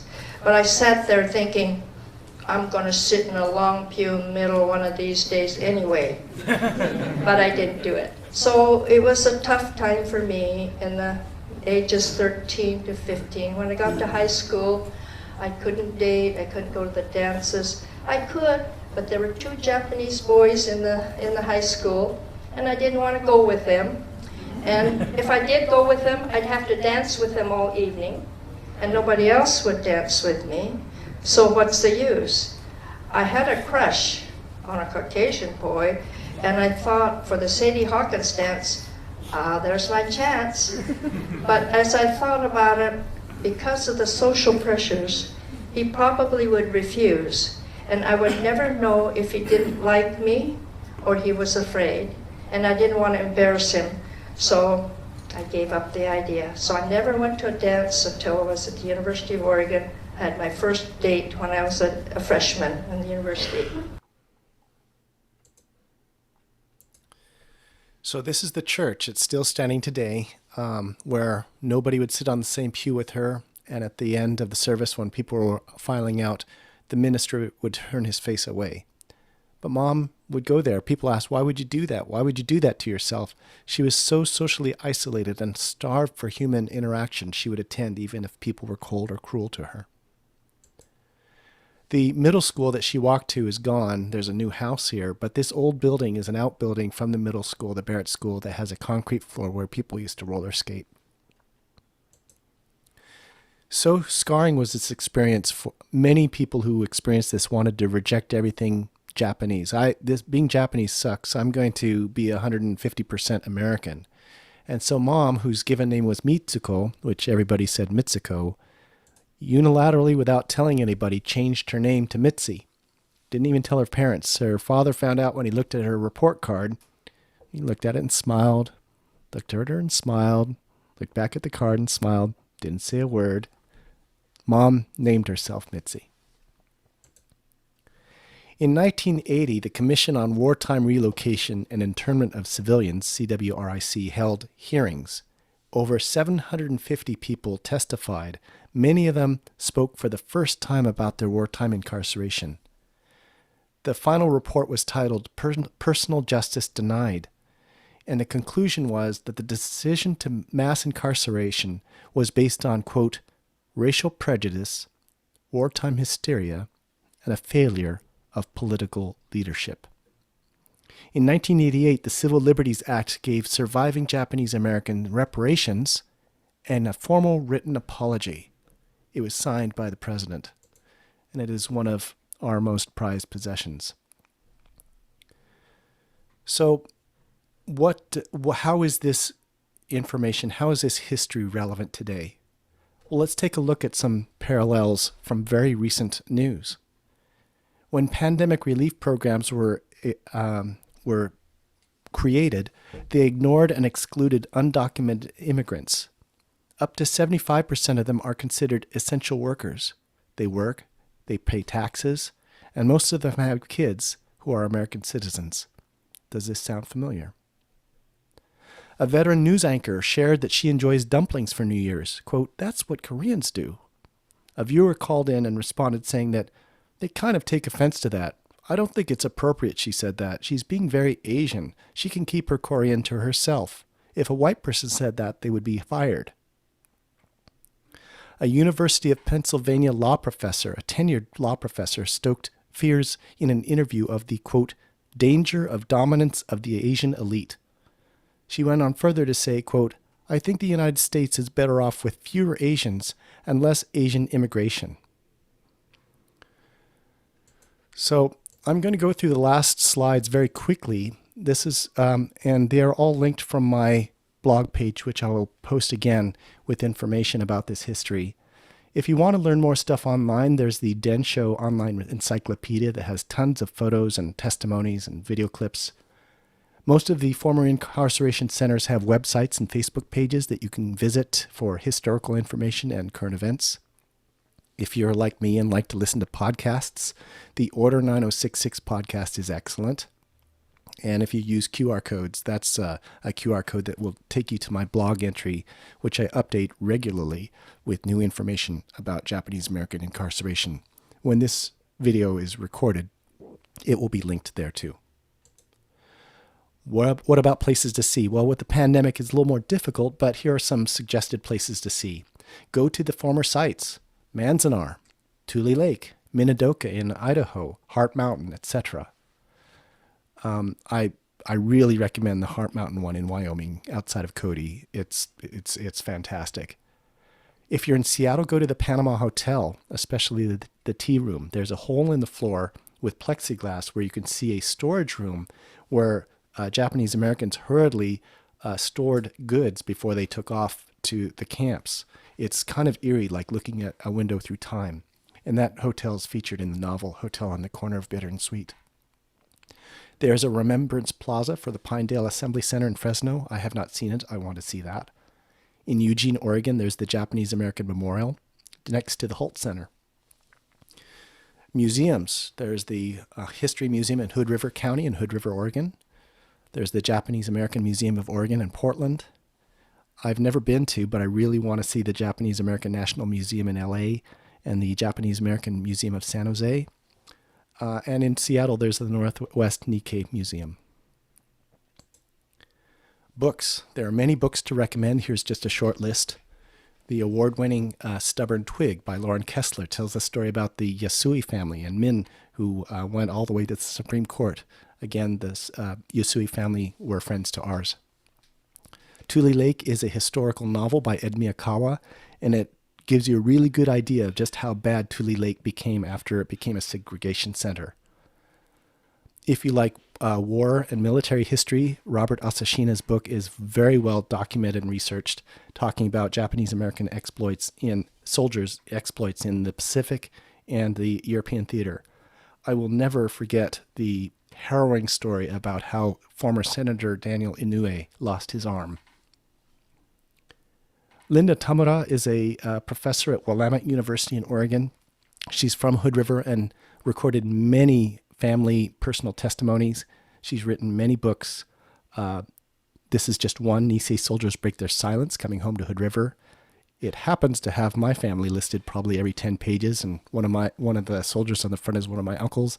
That's not why I recommend the book. Any of her books are highly recommended. The novel Hotel on the Corner of Bitter and Sweet is a novel about a Chinese-American boy who befriends a Japanese-American girl in Seattle, and again is around the Panama Hotel. And then my mom has written a memoir called Made in Japan, Settled in Oregon. It talks about her parents coming to America, settling, raising a family, the wartime experience. Do not look for it and buy it online. Those copies will be used and overpriced. It is very reasonable. Contact me directly. You can go to tobyloftus.com and contact me that way. I can get you a copy. If you'd like a signed copy, my mom, who is on with us tonight, will be happy to sign a copy and send it to you. Mom says that she wants you to be Carl and Hazel Smiths. How can you do that? How can you be an ally? I highly recommend the Hollaback Bystander Intervention Training. It's free online training that describes what you can do when you see somebody who is being harassed or accosted or whatever, keeping your safety, but how can you help them? We will never forget those few allies. I have cousins who are named after some of those allies who helped my mom's family during World War II. LinkedIn has some excellent anti-racism training, but beware, LinkedIn Learning is expensive. Don't get sticker shock like I did. Go to your public library. They will often have a LinkedIn account that you can use and sign up for those anti-racism trainings. And finally, I can't speak highly enough of the Innovation Law Lab. This is a crowdsourced organization of lawyers, activists, coders, and translators who are working together to help end the isolation and exploitation of immigrants and refugees at the border, particularly the southern border. It is absolutely worth your money if you're willing to donate, and your time. Even if you can't translate or know nothing, you can help. Now I'd like to come to my closing messages to you. I have two. Interview your elders. My grandmother died before I was born. My grandfather died a year after I was born. I never got to know them.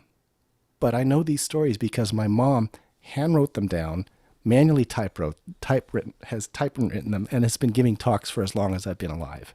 It's a lot easier for you today. Just pick up your smartphone, sit down with your parents, aunts and uncles or grandparents, and ask them open-ended questions, what it was like growing up. What did their parents do? And be persistent. They may say, oh, it's not that interesting. No, be persistent and ask. It's a great thing for children to do. You'll be so grateful to have those stories, and you'll be so grateful to have those recordings after they are gone. There are so many questions I wish I could have asked my uncles and aunts. It's too late. Second, speak up for what you know is right. I trust your judgment. I trust the judgment of a grade school child.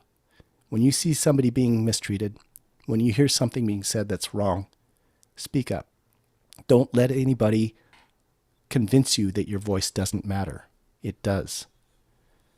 This is Black History Month, so I think a quote from MLK is apt. Quote, "In the end, we will remember not the words of our enemies, but the silence of our friends." And because this is my mom's story, I'll let her have the final word. So my message is always, especially when I speak to high school kids, I say, it is not Mrs. Bettesworth and the dog that hurt me. It's the good people who knew when something was right and never said anything, never did anything. There were many people who befriended us in private when there was nobody else around except you and me. But if they saw you the next day in town, in public, they didn't recognize you. So that's what most people do. And I'm saying the reason I give these talks is to tell you, you need to change your ways.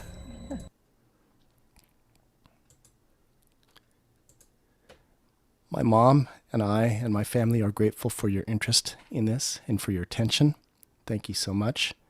And I've just posted in the chat window, somebody asked for my list of resources. Oh, there it goes. You can visit that for recordings of previous talks and other resources on this history. And I would be delighted to answer any and all questions you have. Nothing is off limits. Nothing is taboo. Thank you so much.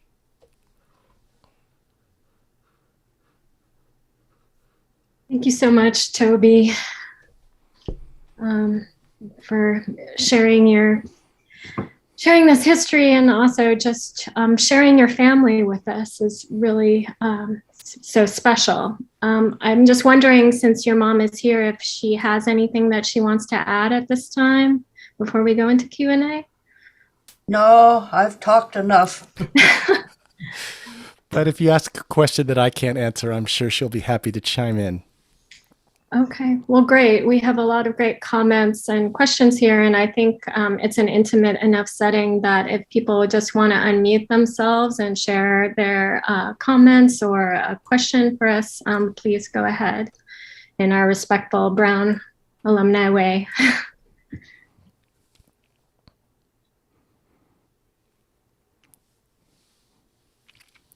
Are there any questions from the chat window that I didn't catch while we were talking that maybe, Lisa, you could read?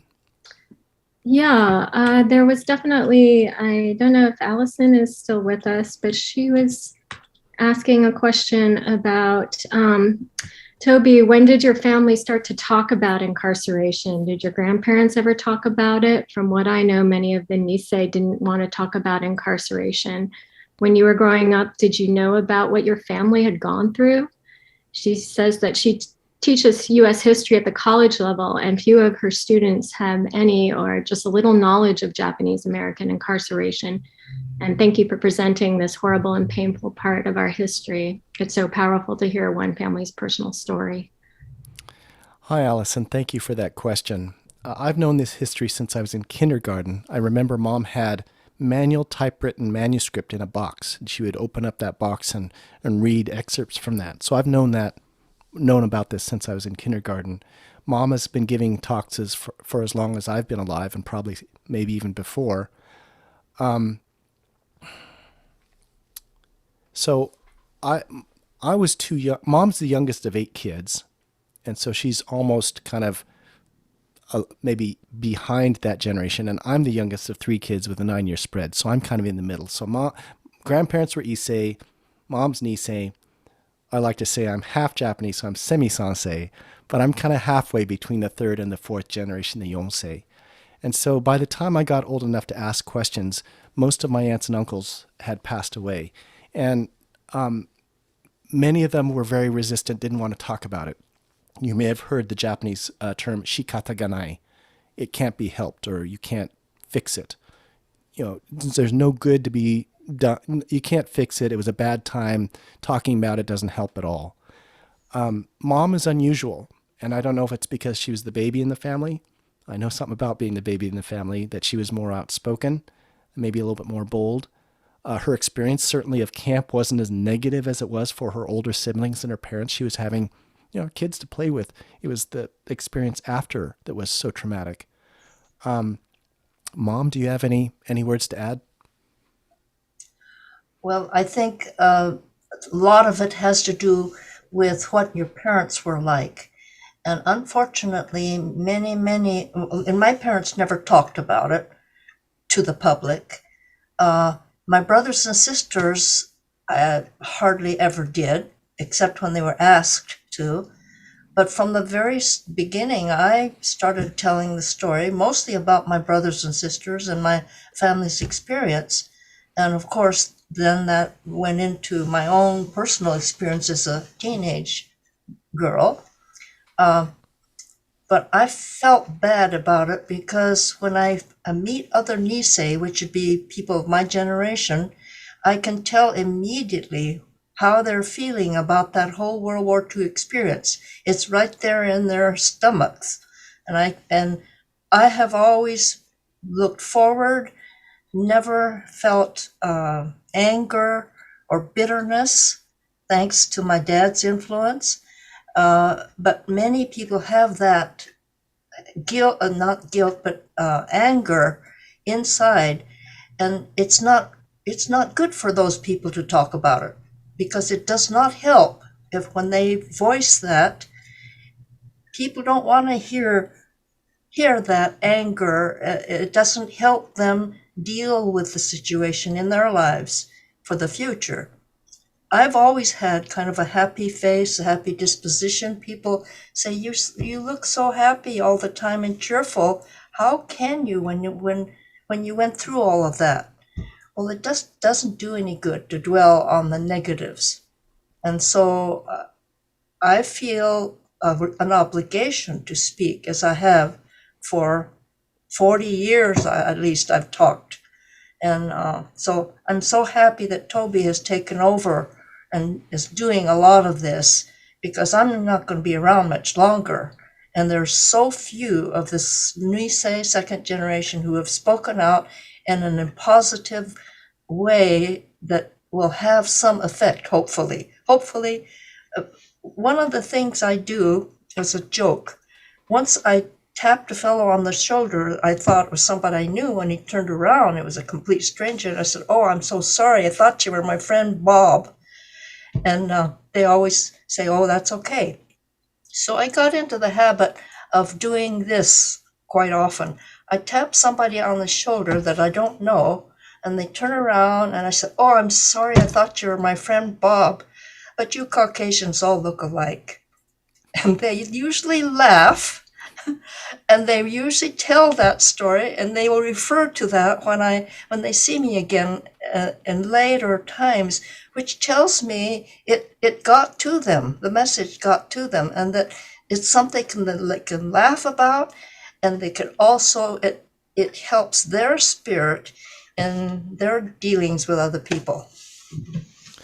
Certainly, humor is a way to break through awkward and painful subjects. When I was younger and Mom would tell me these stories, I used to get very angry and righteously indignant. But then I read about other dark chapters in history, the Black Like Me and Bury My Heart at Wounded Knee, and later the People's History of the United States. There's darkness in each one of us, in our souls, and in darkness in communities, and darkness in our societies.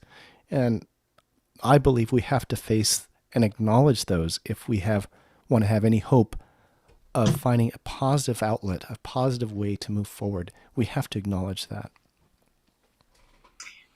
Shall I answer the question that just came up on the chat? Yes, please. All right. So the question is, when did you feel like you got treated fairly later in life, that Japanese Americans were not getting treated with extreme prejudice from World War II? It was very slow and gradual, too slow. Although I didn't go to dances and have social life or dates in high school, I did have friendly relations with them while I was at school, but not outside of school, in town or in the community.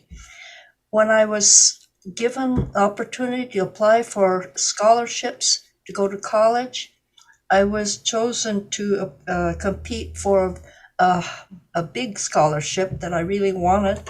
And my neighbor's friend was a judge on a Rotary Club fellowship that I wanted very much to go to France to study.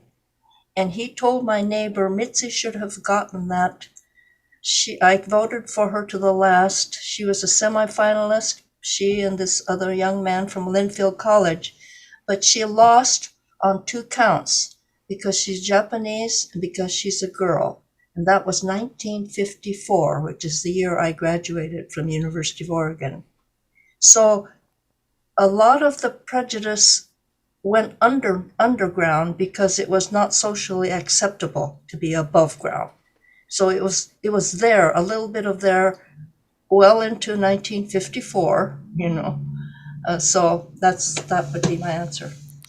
And my parents actually debated whether or not to have children, because they worried that having mixed race children might subject us to harassment and bullying. And so my oldest brother is David James, and they almost gave my middle brother a Japanese name, Kenji, but they chickened out, and so he's Kenneth Allen. And when he got to me, they couldn't agree on a boy's name, and they asked my 4-year-old brother what they should name me, and he suggested the Cocker Spaniel that he loved so much named Toby.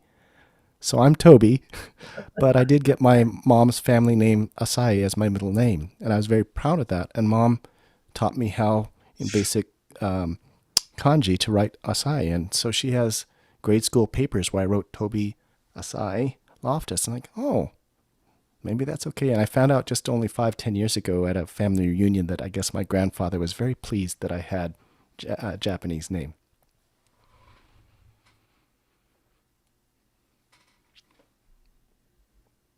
Yeah.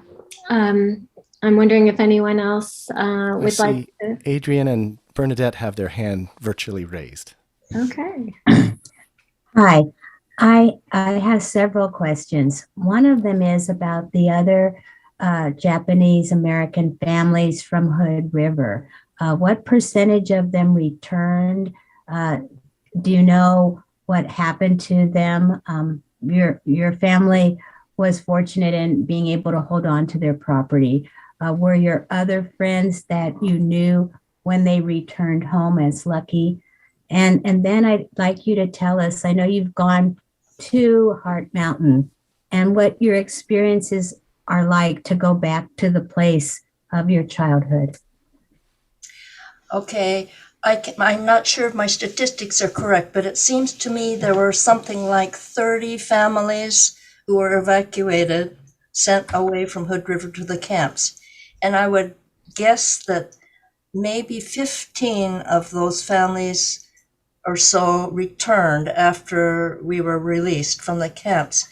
And then a few more families slowly drifted back over the next 10 or 15 years, but immediately in the 1945 to 1950, only 15 or 20 families returned. And most of them for economic reasons, maybe, besides the discrimination. They didn't own their properties outright. They had mortgages, they had debts, and that sort of thing. That's the families that returned were somehow able to make it, to go home. I think more of them would like to have come home, but they didn't have a place to come home to. They couldn't afford to do that. And they had opportunities to go back east and start a new life, get a job, not have the weight of financial responsibility. And the second half of the... I talked you into going to Heart Mountain. You didn't want to go to Heart Mountain. Oh, that's right. And then I went to Cody and I was like, oh, Mom has to see this. So what was your resistance, and what was it like to return to Heart Mountain? After I married, my husband wanted me to go revisit the relocation centers where I lived in Tule Lake, California, and in Heart Mountain, Wyoming. And I didn't want to go there. He forced me to go there. And I went first to Tule Lake, and here was this empty field where over 10,000 people used to live. And there's nothing there but one old barrack that had been turned into barn stables or something. And I knew I was in the right place because of the mountains on each side. And same with Wyoming. There was Heart Mountain, and here was this huge field where the third largest city in Wyoming used to live in these barracks. There's nothing there but this empty field and a smokestack, which was very important. It was part of the hospital where my mother was put in when she had gallbladder surgery.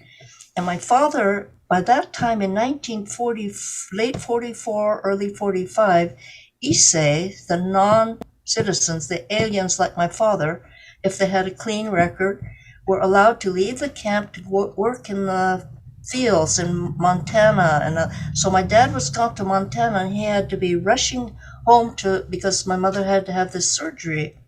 And he kept saying, I had to walk to the hospital every day and wore the soles of my shoes out.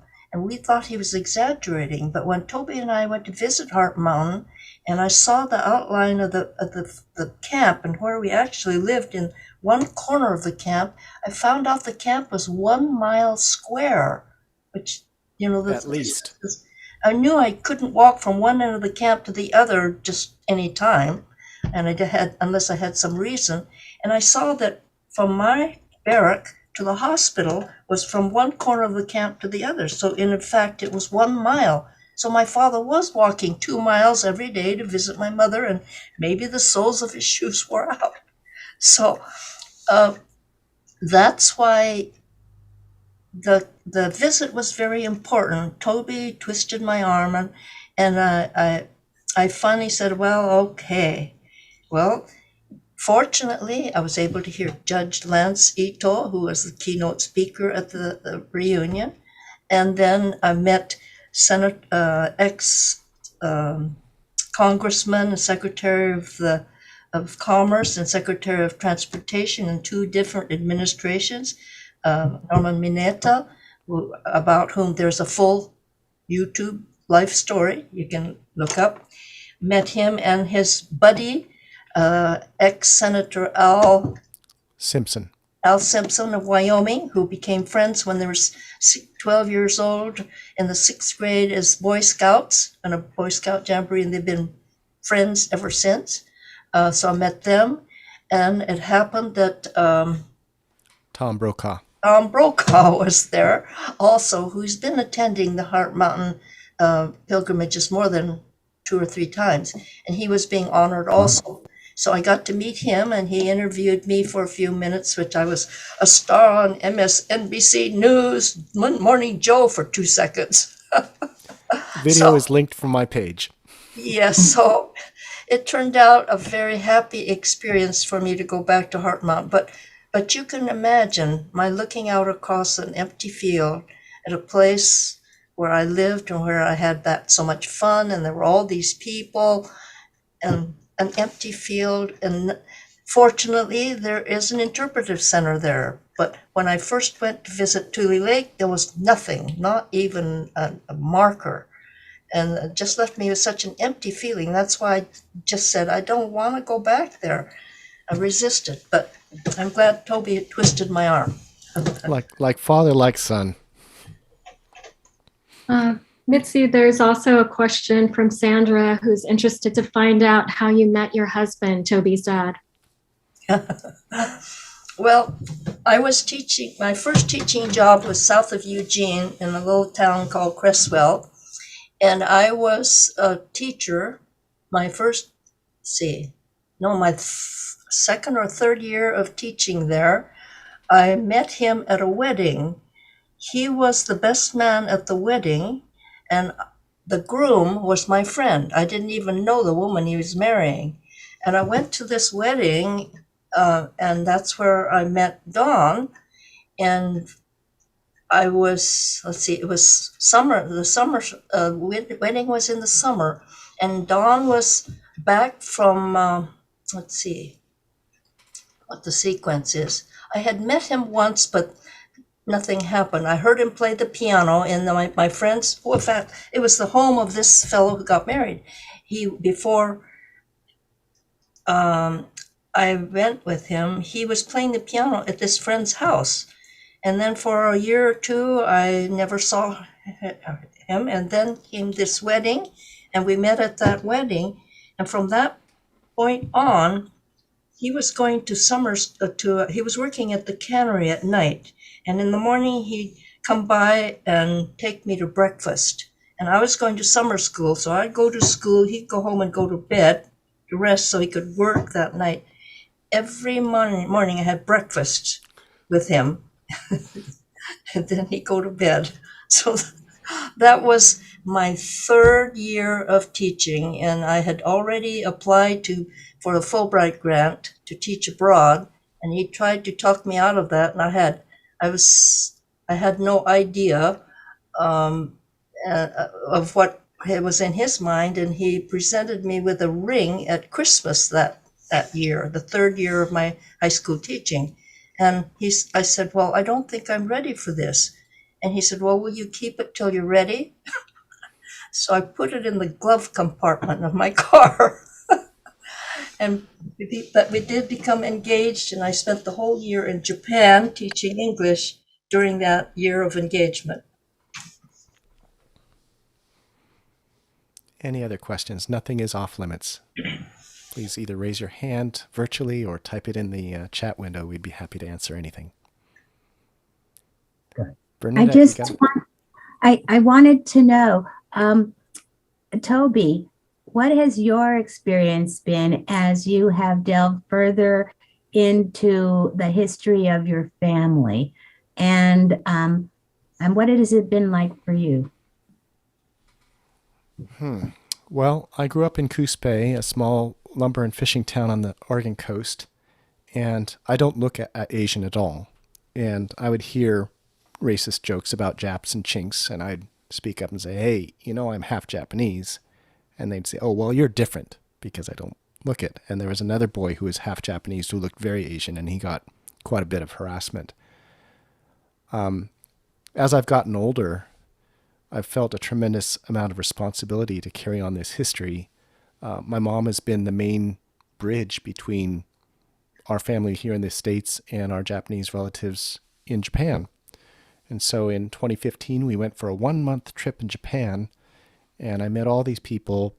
We even got family trees all in Japanese, so translating kanji. They don't use the Gregorian calendar, so translating the dates. and making these connections, finding where my aunt Masako was buried, finding her gravestone.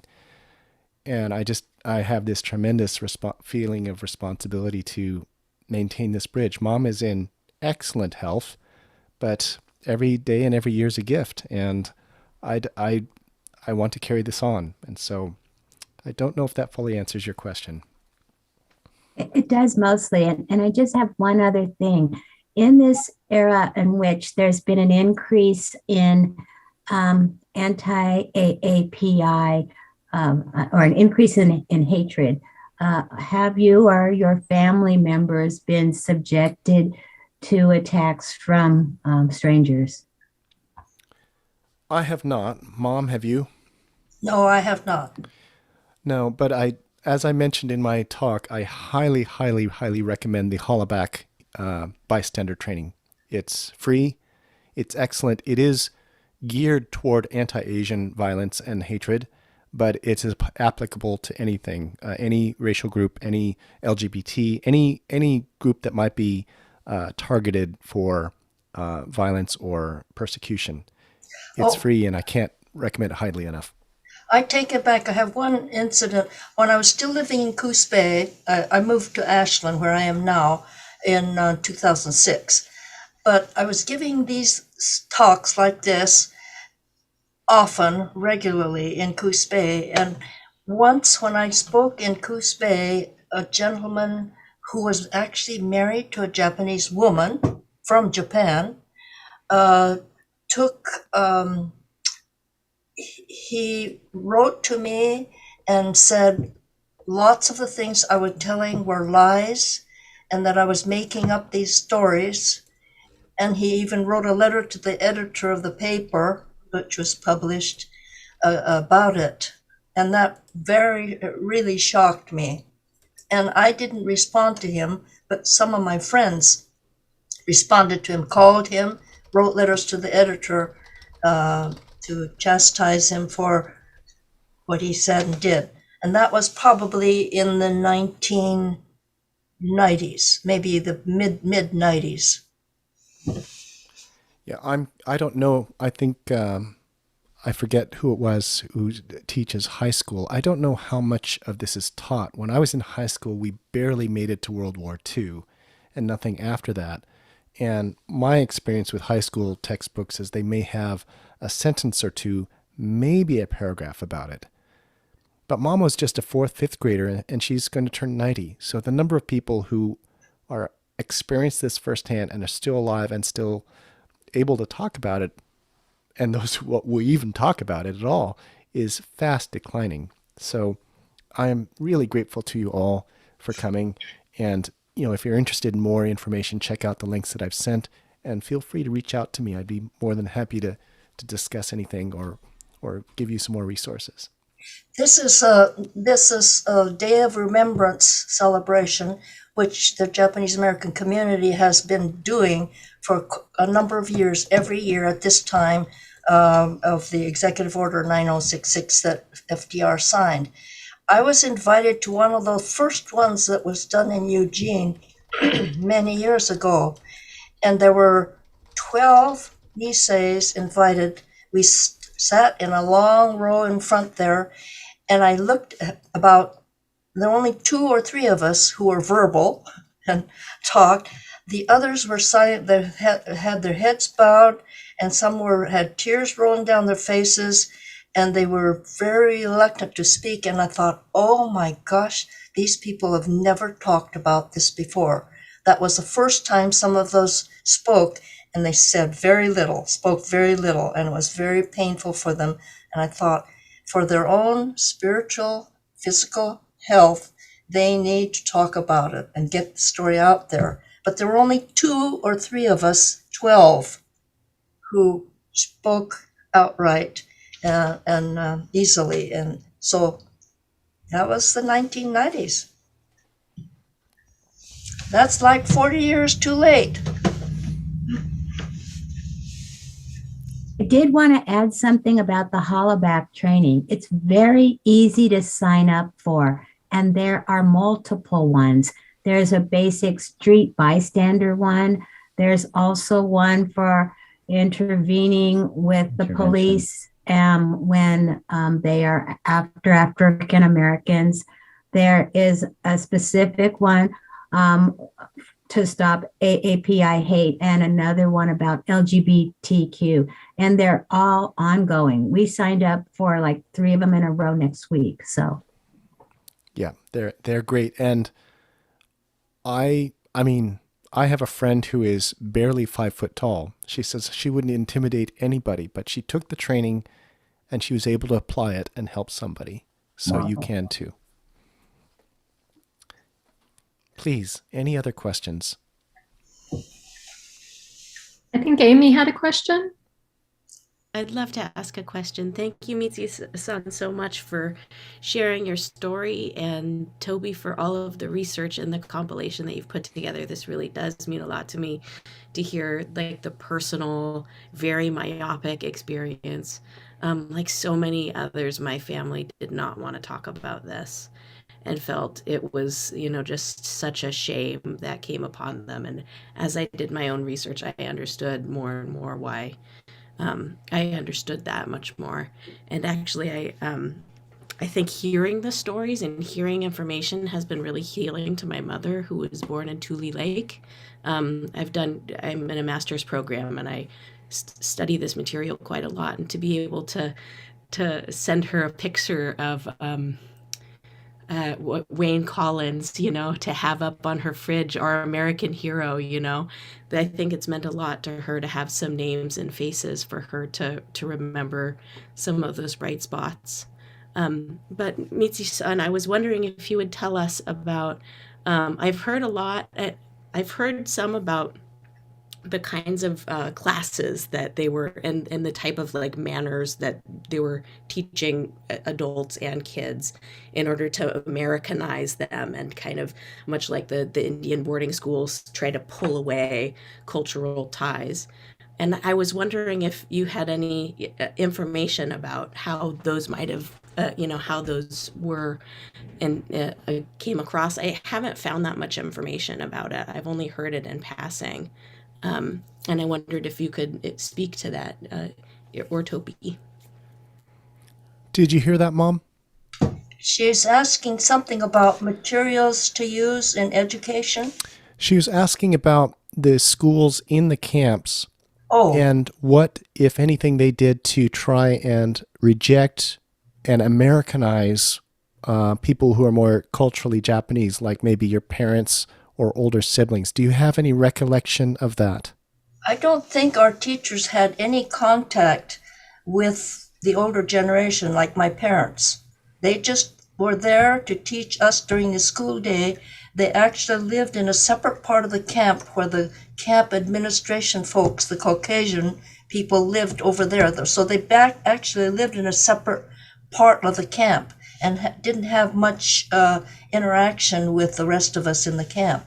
So our classes were just like a normal class that I would be taking if I had lived back home in Hood River. And I remember all my teachers very well. So much. Thank you. And Amy, I have recordings of Wayne Collins' son giving a barn burner of a speech at Tule Lake, naming names of all the organizations that failed, the ACLU, all these organizations that should have stood up but didn't because FDR was a Democrat. They had some political power. They did not want to question him. So if you want to reach out to me, I'd be very happy to connect with you and share more information. Thank you so much. I'm just kind of scrolling through. There was a question, I think, from Hannah about a connection to Chicago. Am I reading into that right?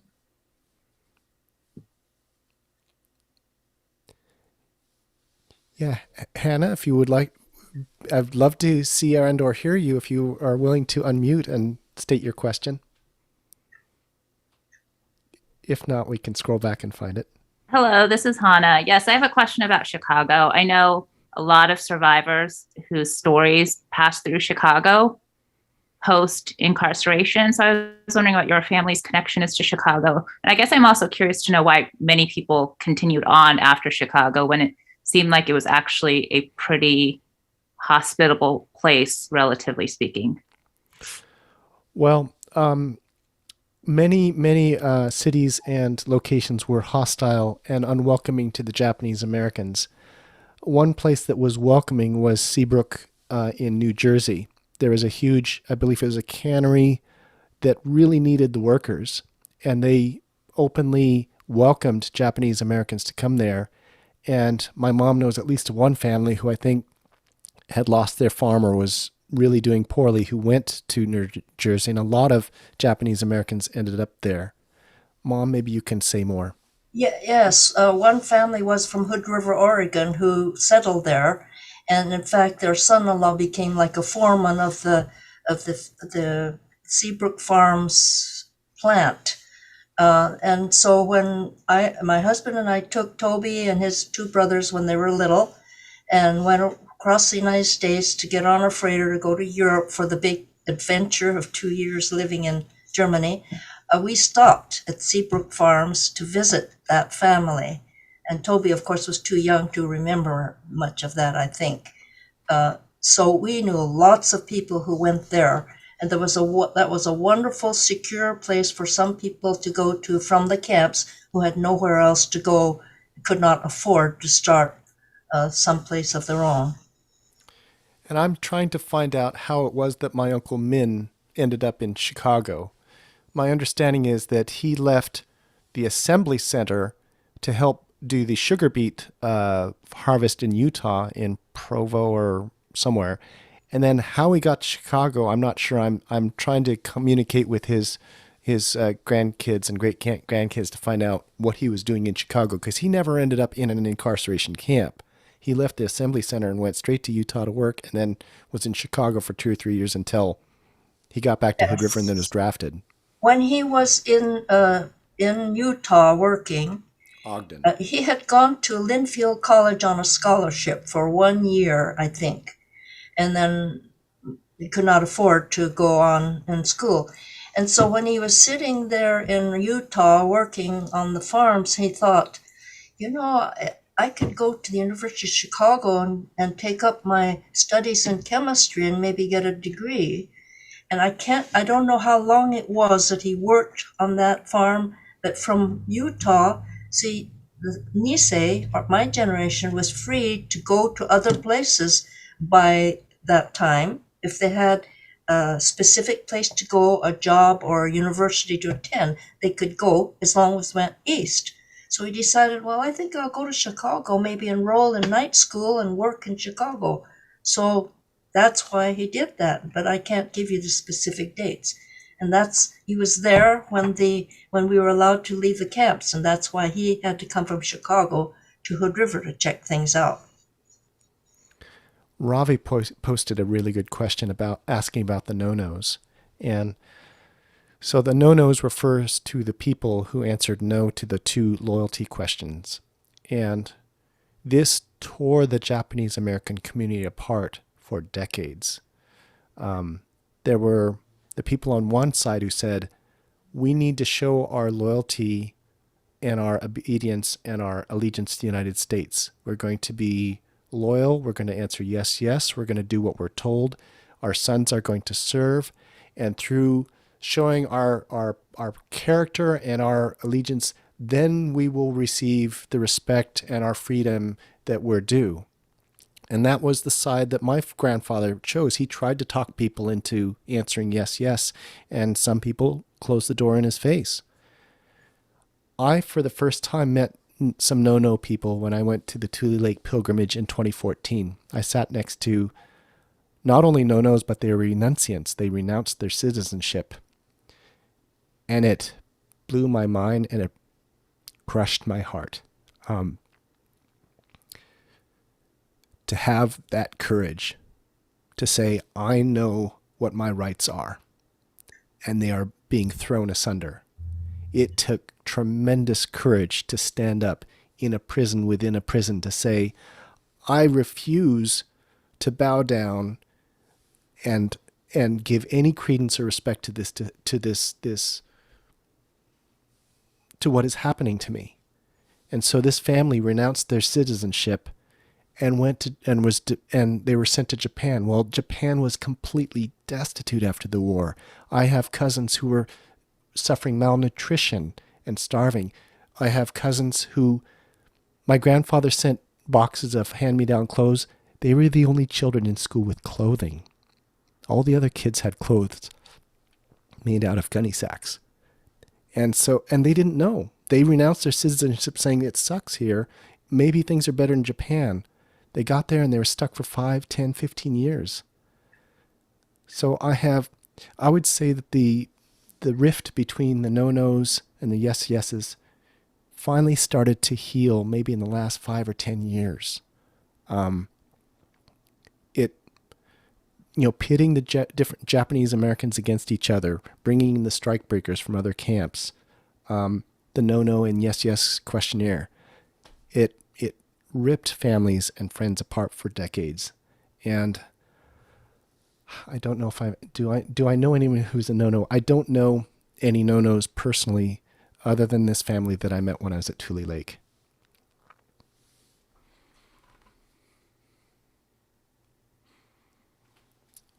Please, any other questions? Yes, there's a book called No No Boy that I have not read that one, but yes. I have it. Yes, I'm sure you do. Please. You are mute, Lisa. You're on mute, Lisa. Oh, I was just going to say that No No Boy was one of the first books that I was assigned to read at Brown in the American Civilization program. And just here's a plug for my mom's book, Made in Japan, Settled in Oregon. You can reach out to me through my website, tobyloftus.com. I will be happy to help you get a copy of it. And if you want one that's signed by Mom, my mom is happy to do that and mail it to you.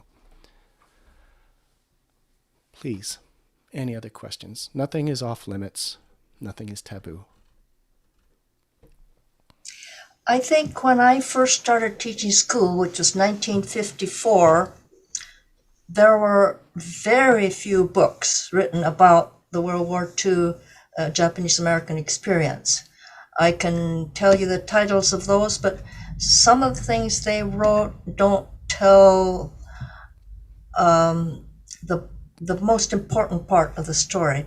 And it wasn't until, I would say, the 1970s that a few more books started appearing. And from 1980 or 85, there's a flood of books. So I remember making up a bibliography to pass out to people when I give talks.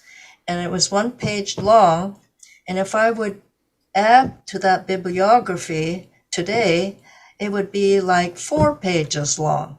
So the people who are living today are lucky enough to find resources to hear and read about the whole story. But when I first started teaching, there was nothing, practically nothing. And that was, 1946, 50, so that's like 25 years after the war is over. Yes. Let's see, you have a question. Can you speak to how women gave birth and carried their children in camp? Were other mothers helpful? I don't know, Mom, if you would have been aware of that. We've met many people who were born in camp. Do you know anything about how when women gave birth? Yes, well, they had hospitals in one of those barracks, or 2 of the barracks were hospitals. And so they, of course, had their babies in the hospital if they made it there. I suppose some had their babies in the barracks if they had an unexpected early delivery. There were nurses and doctors there.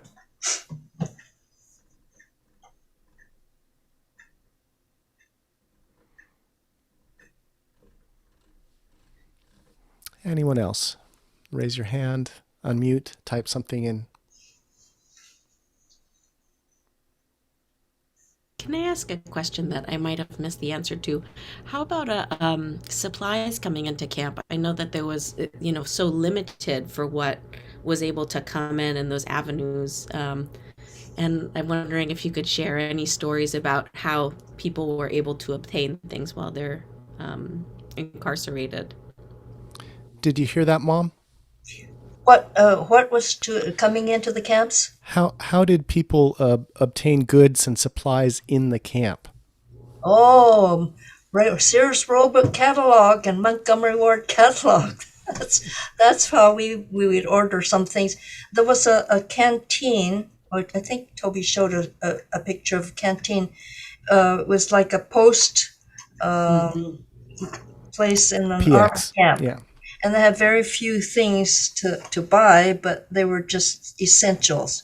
So anything like if you wanted to buy a dress or something that would be considered luxury items, you'd have to get it through the catalog.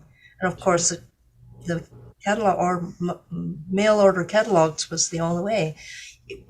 I remember my parents could not write English much. So I was the one who had to write letters to my brothers in the Army. And almost every letter I had to write, they'd say, now ask him to send us an umbrella. The heat in the assembly center was terrible, and actually in Tule Lake too. So there were certain items that were not, it turned out the rest of the people outside of the camps couldn't get those items either because of the war effort. Anything that had metal in them, and so we couldn't get umbrellas because of the metal parts that hold the umbrella up. All went to the war effort. Tell the story about the Christmas tree.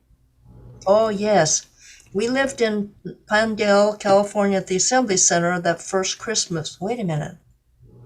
No, it was Tule Lake. Our first Christmas in Tule Lake, and Tule Lake is from Hood River. Is a long drive, and back then it's a lot longer than it is today, really.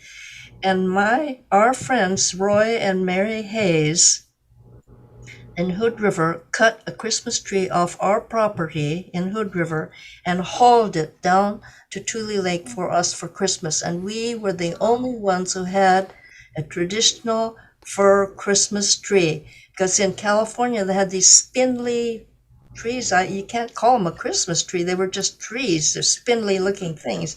And we were the envy of the camp because we had a Christmas tree and it came from our own property. Wow. A little slice of home. There's a story about, I think it was a father and son, I think in Heart Mountain, Wyoming, and they were photographers. And I believe they may have ordered photography equipment through Sears Roebuck, and they dug a hole under their barrack for a dark room. And so there's this tremendous trove of black and white photos that they took in the camp. And I think many of them are online. There's another family that didn't even know their family was incarcerated, and after they died, found this box full of photographs. They've been scanned and they've been posted so people can look and say, hey, can you identify any of these people? Wow. But I think that story is in one of the documentaries about Heart Mountain. Incredible story. There is an artist in Southern California, and I can't give you her name right off, but she has published a beautiful art, cartoonish kind of book of life in camp. And the book is called Life in Camp or something like that. And her father was also an artist. And she shows in one of her drawings where they had dug a hole underneath in the building where her father did his artwork, painting and drawing. And so you can find that in the museum. They always have a copy of that book. Molly had a question about how people in the camps got money. Wasn't it mostly taken away? I don't know about money being taken away, but people did get paid for the various work that they did. So yes. Go ahead, Mom. The typical pay for work in the camps was $16 a month. That didn't matter whether you were a doctor or you were a laborer. And so my father was in the high income bracket because many of the Japanese Americans came from cities, San Francisco, Los Angeles, didn't like to get their hands dirty. And so nobody wanted to shovel the coal off the trains onto the dump trucks to bring into the camp. And so my father, being a farmer and was used to getting his hands dirty, did that job. So he got $19 a month. So we were in the high income bracket. And the other money was that the soldiers could opt to take a certain amount of money out of their paychecks every month to send home to their families. And my two brothers sent money home, money to us in camp. And when my sister wanted to leave the camp to go to business college in Salt Lake City, which she did, my dad said, okay, you can have the 2 dependency checks that come from your brothers in the Army. So my sister graduated from a business college in LDS Business College in Salt Lake City with the money from my 2 brothers' checks they took out of their Army monthly paychecks. Allison posted a question about the freezing of Japanese American financial assets. Before the incarceration, before the assembly centers and stuff, one of the things that happened was assets were frozen on the West Coast. And one of the allies, one of the powerful people who was opposed to the incarceration of the Japanese Americans was First Lady Eleanor Roosevelt. Right after Pearl Harbor was attacked, she traveled to the West Coast to check out the civil defense. She met with Japanese Americans, and when she found out that assets were frozen, she contacted the Minister of the Treasury or whatever, Secretary of the Treasurer, and told him, you need to help these people out. And so they unfroze like $100 a month so that they could pay wages and stuff like that. I don't know more specifics than that.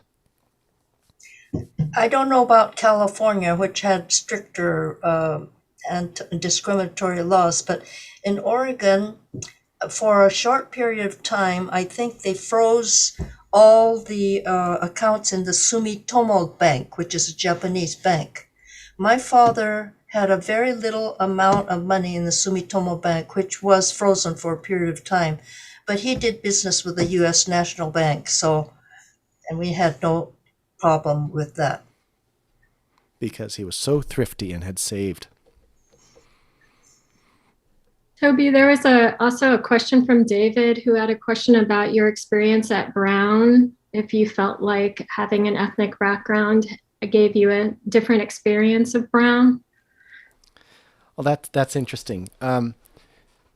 Whenever I was signing up for scholarships or applying to schools, my mom always encouraged me to say that I was Japanese American or Asian American. And I did.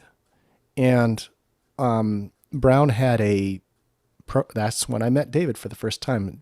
Brown had a program, at that time it was called the Third World Transition Program, TWTP, where students of color were invited to come early. We would meet each other, have classes and discussions about what it's like to be a person of color, get introduced to Brown, etc. And I hung out with all the Asian Americans, all the Koreans and Taiwanese and Chinese and Japanese and everything like that. And on the last day, David probably remembers this, we had kind of a day of skits where we made fun of and joked about the stereotypes about the various ethnic groups. And I had a skit with a bunch of other Asian American kids. And then the multiracial kids stood up. And they didn't do any funny skits. They both basically stood up and talked about what it was like to be multiracial.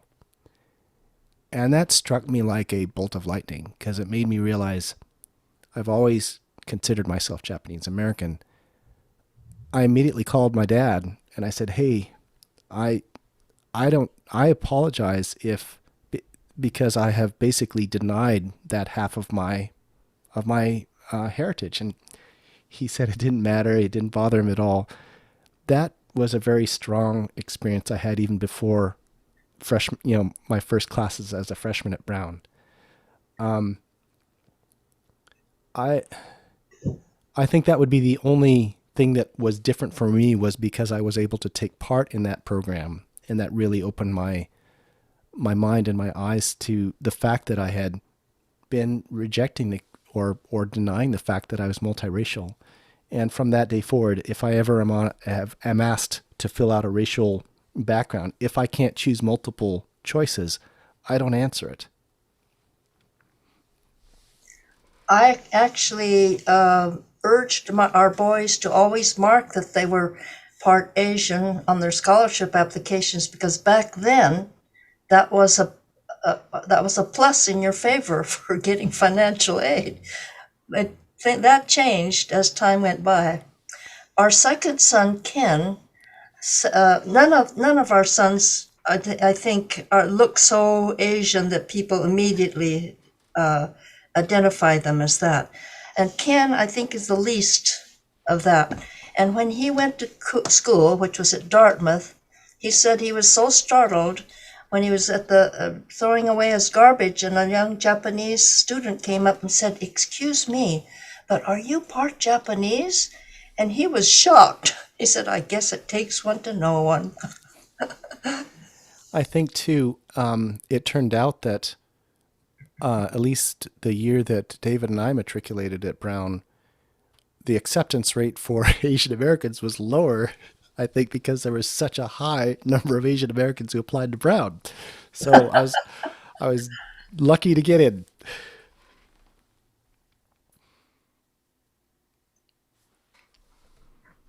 What I've noticed more recently, and I know this is in the past 10 years because I was having a fit while I was visiting California.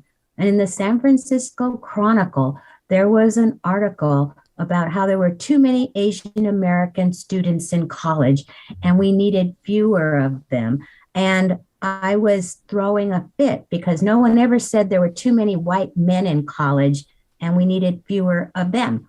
And yet this was an attitude that was creeping into the conversation. And it was well before the Republicans started doing all the nonsense that they currently do. And it was like they were unable to recognize that all Americans who can go to college should go to college. But what was worse was there was another article about how well Asian Americans do across the board in high school, and that they are not represented in the same numbers in college because they're being blocked from going. And I have a friend who adopted a daughter from China when we lived in Alaska. And I was telling her about this, and she said when she went back to the East Coast for a reunion, everybody was talking about where their kids were going to go to college. And I think her daughter wanted to apply to Brown. And someone said, well, she can't get into Brown unless she's Asian. And she said, my daughter is Asian because she's white. And he said, well, then she'll get in. But at the same time, she was receiving letters from her friends from Alaska who were already in college saying, don't tell them you're Asian or you won't get in. And it's like, could we accept that people who have skills all need to go? If that means you need to make more room in school, make more room in school, because in Germany, they pay the full ride for everybody, whether it's a trade or academics. And what you get is taxpayers. Yeah. And as soon as we start recognizing that making sure everyone gets educated will improve our entire economic outcome, it would be better. So if you hear these conversations, be sure to remind people of those things too. Yeah, in the recent Olympics, I saw a kerfuffle where some mass media people were commenting that, gee, the figure skating is being taken over by the Asians. And I remember seeing some articles and interviews with Christy Yamaguchi talking about the challenges she had as an up-and-coming Olympian. You know, when the default is white and straight, anything else seems like, oh, that's novel. So, I'm going to say something that's totally unrelated, but I have a question for somebody in Alabama, if they're listening. Curiously, just a few months ago, my nephew sent me an article from an Alabama newspaper, some town that I've never heard of, and I can't recall it here. And it was an article that was published 75 years ago about my brother Todd, my oldest brother, and his experience in World War II coming home to Hood River, Oregon, and what happened to him. And what is a newspaper in Alabama publishing 75 years ago about a story that was never even told in Oregon? And that they republished the article as a 75th anniversary article. Now, that just came out of the blue, and I'm still wondering, how did that happen, and why would a small town Alabama newspaper publish an article like that? I'd sure like to know if anybody in Alabama knows anything about that. The article is titled "Jap Americans Defended," and it's pretty impressive. I have a very faint scanned copy of that. Toby, does it tell you what city in Alabama the publication's from? It's just the clipping. So we have a lot of... Yeah, go ahead. Let's see. No, I'm not seeing a reference to the actual city, but I'm going to try and clean it up, and I will add it to my list of resources when I've done so. Awesome. My roommate at Brown was from Gadsden, Alabama, so I can start there. Maybe you can put just a bit of the text into Google and see if you can pull the article up. I'll see if I think I may have tried to do that, but I will redouble my efforts. Maybe the author had some connection with your uncle in the past, like they served together or something like that. I'll have to reread it to find out what the connection is. But yeah, it's very faint, but it's I'll word. look at my copy. I'll look at my copy and see if I have anything I can pass on to you, Toby. Okay. You can get help at the library. They've now scanned a lot of old newspapers that go way back to 1860, are available online, and the librarian should be able to help you if you know the name of the paper to find a clean copy of it. Great. 1950 or so it would have to be. Yeah. Any other questions? You'll have to kick me out, so. Toby, do you have any affiliation with Densho, or do you work with Densho and their archives that they put together? I'm an archivist there, so I have a vested interest. I relied heavily upon research into Densho, and it's excellent, and there are definitely photos and video clips of people I know and family members on it, and I'm grateful for that. Mom, have you contributed to Densho? Only talking to people who are in that group. And it reminds me of Stan Shikuma. I have to tell you, he's very active in Densho and the Seattle community. He was on his way to Tule Lake pilgrimage, and he was taking his mother, and he said, "Well, how was camp life, Mom?" And she said, "Oh, it was okay." And he said, "Well, how long did you live there?" And she said, 2 years, 3 months, and 15 days. Wow.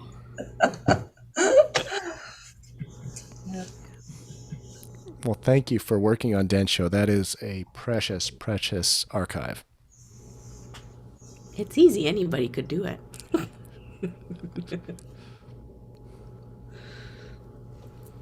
Please, anyone, any other questions?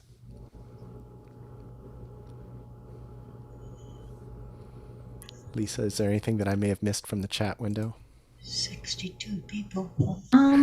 Not in terms of questions, just a lot of great comments and a lot of interconversations, which is so enjoyable for us to see those connections made, and a lot of new recommendations. I don't know, Ravi, do you have several suggestions, I don't know, of resources? I don't know if you want to just air any of those out loud.